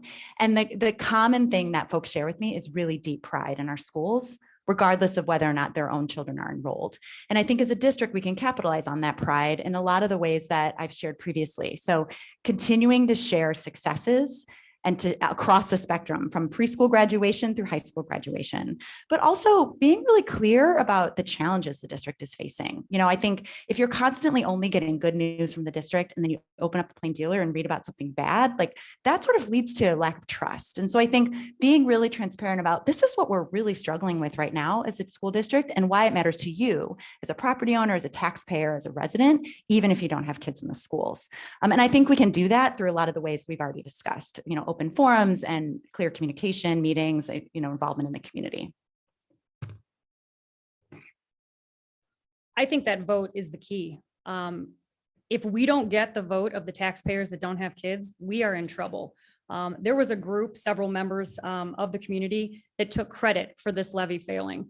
They're part of a different group that I don't associate. And I reminded them that levies failing affect every member of this community.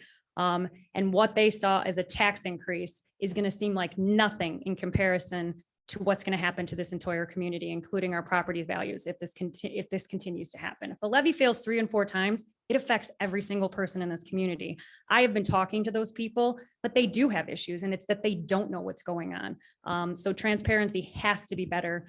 We need to communicate better, and we need to make them feel like every dollar we're spending is justified. I think if they see it, they will support it, and they will continue to do that. They live here for a reason. They stay in Rocky River after their kids leave school because they love it here. They love it here because it's amazing. And the foundation of a strong community is a strong school district. I'm going to combine 2 questions here.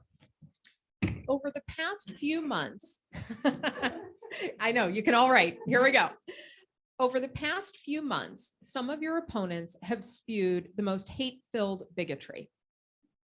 Considering Rocky River's first mission is globally competitive, what will you do to thwart efforts of forced patriotism and stunted emotional growth?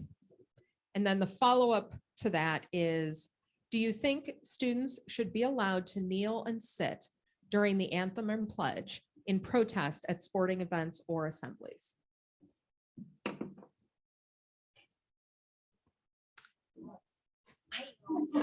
I know too much is going through my brain right now. Hate to be first on this one. I'm going to work backwards just because that's where my brain went. I think that children should be able to have a thought and opinion. I think, though, we need to make sure they are learning how to be critical thinkers in order to come to their thoughts and opinions in the right ways. So I'm going to talk about that. The first question. Okay, here, I can do it. Pause. Yeah, that's all. Oops. Here we go. Oh, I put it up here. Sorry. Something about forced patriotism. Right. Over the past few months, some of your opponents have spewed some of the most hate-filled bigotry. Considering the district's first mission is globally competitive, what would you do to thwart efforts of forced patriotism and stunted emotional growth? So again, I don't think you can force patriotism on everyone. I do believe many of us would not go anywhere else. We would live here, no matter what. We enjoy Rocky River. It's a great community. I do think we are doing a good job within the district with our counselors and having people for our kids to talk to make sure that there is someone other than, a mom or a dad or grandma or grandpa, someone that may want to try and convince them to think otherwise. We have people out there that allow them to speak openly, and I think we need to continue with that in the school buildings. That is a big question. I'm also going to start backwards because I think the second half is easier for me to answer. Yes, I wholly support children's First Amendment rights. I think that demonstrating is a healthy thing and being able to express yourself, in a manner that, you're not causing any problems. You're being respectful. I think that is a way to encourage our kids to critically think about their role and their way to make social change when they do think about these things critically. In terms of the question, what would I do to thwart forced patriotism and stunted emotional growth? I think as a counselor, talk about it, and give those kids the tools and that safe, positive environment and that safe space to be able to do that. And I think that comes from the top down, and I hope that answered the question. So I think the most important thing that all of us can do as adults is model the behavior we want to see from children. And so the kinds of language we use, the kinds of things we do and say, kids watch that. And so I think that's the first thing that I would do as a board member is carry myself in the way I would expect my own children and want all of our children to have as an example. I think second, bringing complete and honest discussion and resources to schools so that kids get all the perspectives to make their own decisions. And then ultimately, yes, I do support our students' rights to sit and kneel during the pledge and the national anthem. I also really trust our counselors and our teachers who are working with students to talk about that, to help them consider, what does it mean if I do this? What does it mean if I don't? What message am I sending? Like, is that what I believe? Helping our young people learn that skill so that when they're out in the world, they have the tools that they need to make the best decisions for themselves and their families. So I'm going to answer this question a little bit different. My goal is to unite this community. And I firmly believe anything that's politicized, anything that's religion-based, and any personal agendas do not belong in our schools. So that's the way I'm going to answer that question.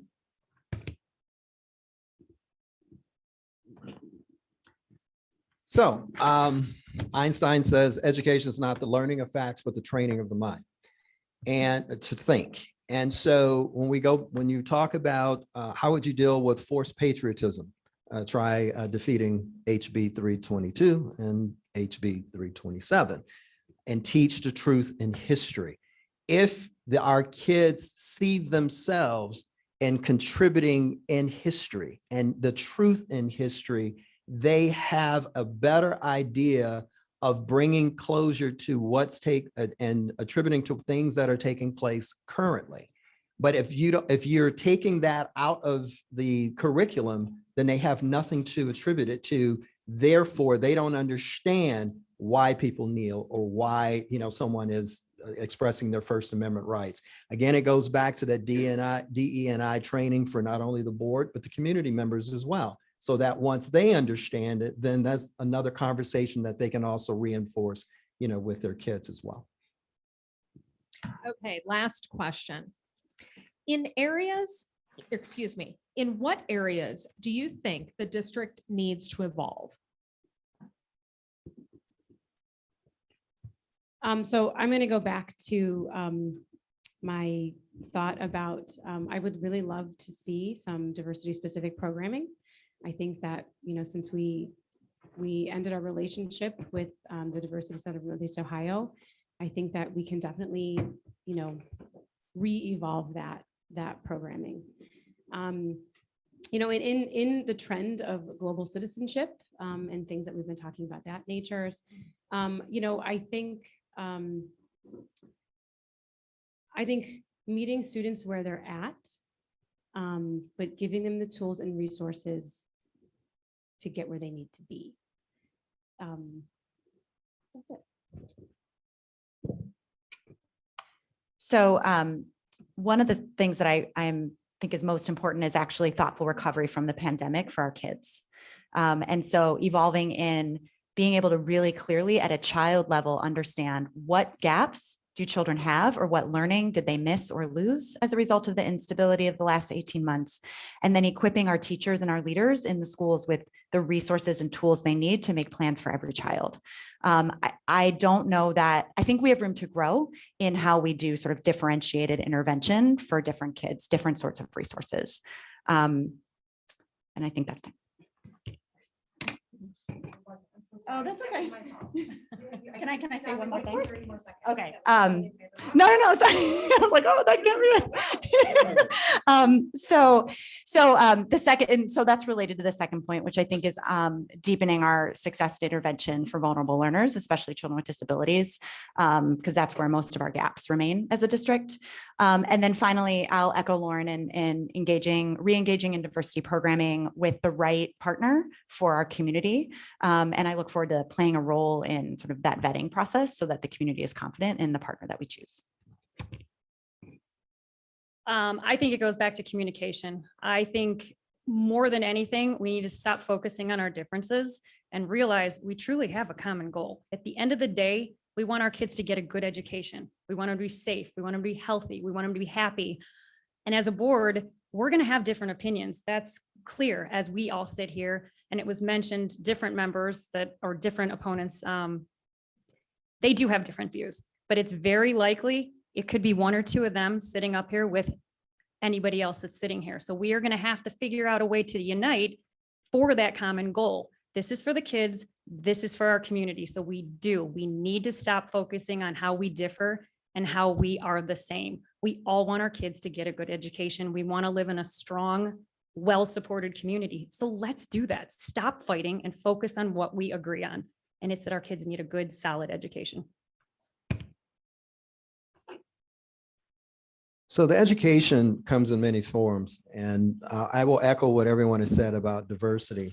I think that we need to reestablish a firm commitment to diversity, equity, and inclusion initiatives, which include updating our district's mission statement and setting explicit goals and directives to encourage and support more diverse leadership in Rocky River's teacher workforce and administration. We need to continue to foster in STEM or STEAM, which is science, technology, engineering, arts, and math. And then again, we need to value truth, facts, and academic expertise in education and curriculum development by teaching the truth in history, which will be one of the starts.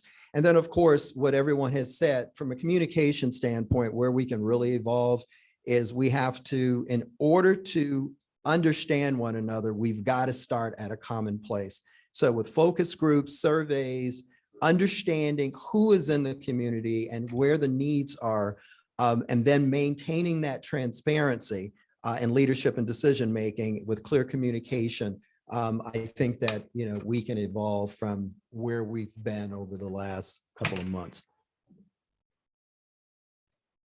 So I'm going to say a couple of the same things. Communication is definitely a huge factor. You guys have heard me say this all night, but it is something that makes or breaks everything else. We need to make sure we are more transparent across the board by better data gathering, surveys, focus groups, what's going wrong, listening to all of the stakeholders that are involved with making sure our kids get the best education they are able to get. I also believe we need to do some reviewing of our subgroups because I think there is room to grow there. Those numbers are always ones that are kind of the low point when we are looking at our report cards year in and year out. So again, communication, gathering the data to make sure we are able to go where we want to go, and then making sure all of our students are getting what they need to do everything they're able to do. Thank you. And now we will have closing statements. If you can humor me for a moment, I will read Kathy Goepfort's closing statement. I truly enjoy my time as a board member, and I believe it is important to give back to the community. Rocky River schools have given my children a great education. I want to continue moving this district forward and continue to demand a high standard of education that the citizens of Rocky River deserve. If elected, I will continue to strengthen our technology, academics, and facilities to include our food services. I will continue to lengthen our levy cycle. I ask for your support in re-electing me, Kathy Goepfort, to a 6th term on the Rocky River Board of Education. If anyone would like to talk with me, you can call me at 440-539-8898. Thank you.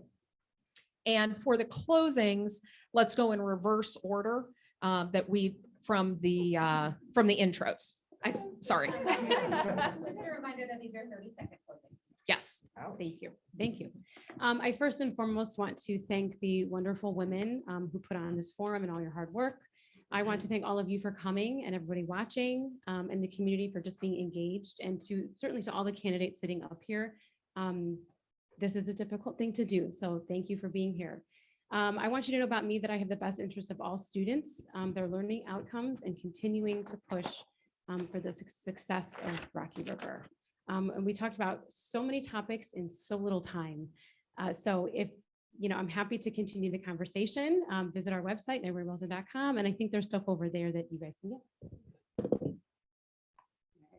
I want to echo the thank yous to everybody. Candidates, thank you for putting yourselves out there for everyone. It's hard. Thank you for everybody asking questions and being involved. This is the start. I also want to say, I feel like I can bring a handful of perspectives to the table. And I hope I am able to show you this. I want to be your parent on the board. I want to be an educator that can then relate to our administrators and our staff. I'm an alumni, so I've got skin in the game to keep the schools great. I'm also a community leader, so I can feel like I can help the community, and I'm a taxpayer just like everybody else. Thank you. So just as everyone else, I just want to thank the people who have put this on, and then also the community members who've come out and taken some time out just to listen to all of us to kind of learn a little bit about us.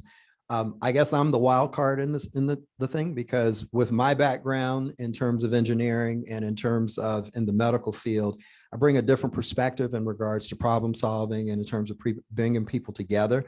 You've heard me constantly talk about eliciting information from the community in surveys, focus groups, and what have you. So again, I will continue to do that if I'm elected on the board so that we can develop some good things for this community and our kids. I would also like to say thank you for everyone that's here. I'd like everybody to know every decision that I make will be based on what I truly believe is best for the children and every member of this community, because the words keep being mentioned, whoever has skin in the game, everybody in this community has skin in the game. So even though I'm a parent, if I get on this board, I represent the entire community, not just the people with children. As I've stated, we're all different. We all have different views, but at the end of the day, we all want the same thing. So please, let's focus on that. Let's come together. Let's unite. So thank you to the hosts of this forum and for all of you for attending. I hold a core value of public service, and I've built my life around that value. And being a member of the Board of Education is ultimately an act of public service. And I have the experience, the skill, the knowledge, the passion, and the temperament to really be an excellent board member. If you'd like to learn more, you can visit our website, www.negreyandwilson.com, or come find me after the forum. And I humbly ask that you vote for me, Jessica Wilson, on November 2nd. Thank you all. And you're right, this has been really tough. So congratulations and thank you for coming. Some of the additional questions that we heard in the community and some of the cards here that we weren't able to get to were related to standards-based grading, last year's teacher controversy, and more. As follow-up, we'll send the candidates that list of topics and additional ones from the ones that were submitted tonight that we weren't able to ask. You can address them on your campaign website, social media page as you see fit. We will provide a recording of this panel on the YouTube channel that's listed on the handout. I think it's listed on the handout. Okay, great. And we will share it on social media as well. We encourage you to share it with your friends who couldn't attend this evening so that they can educate themselves about the candidates that joined us.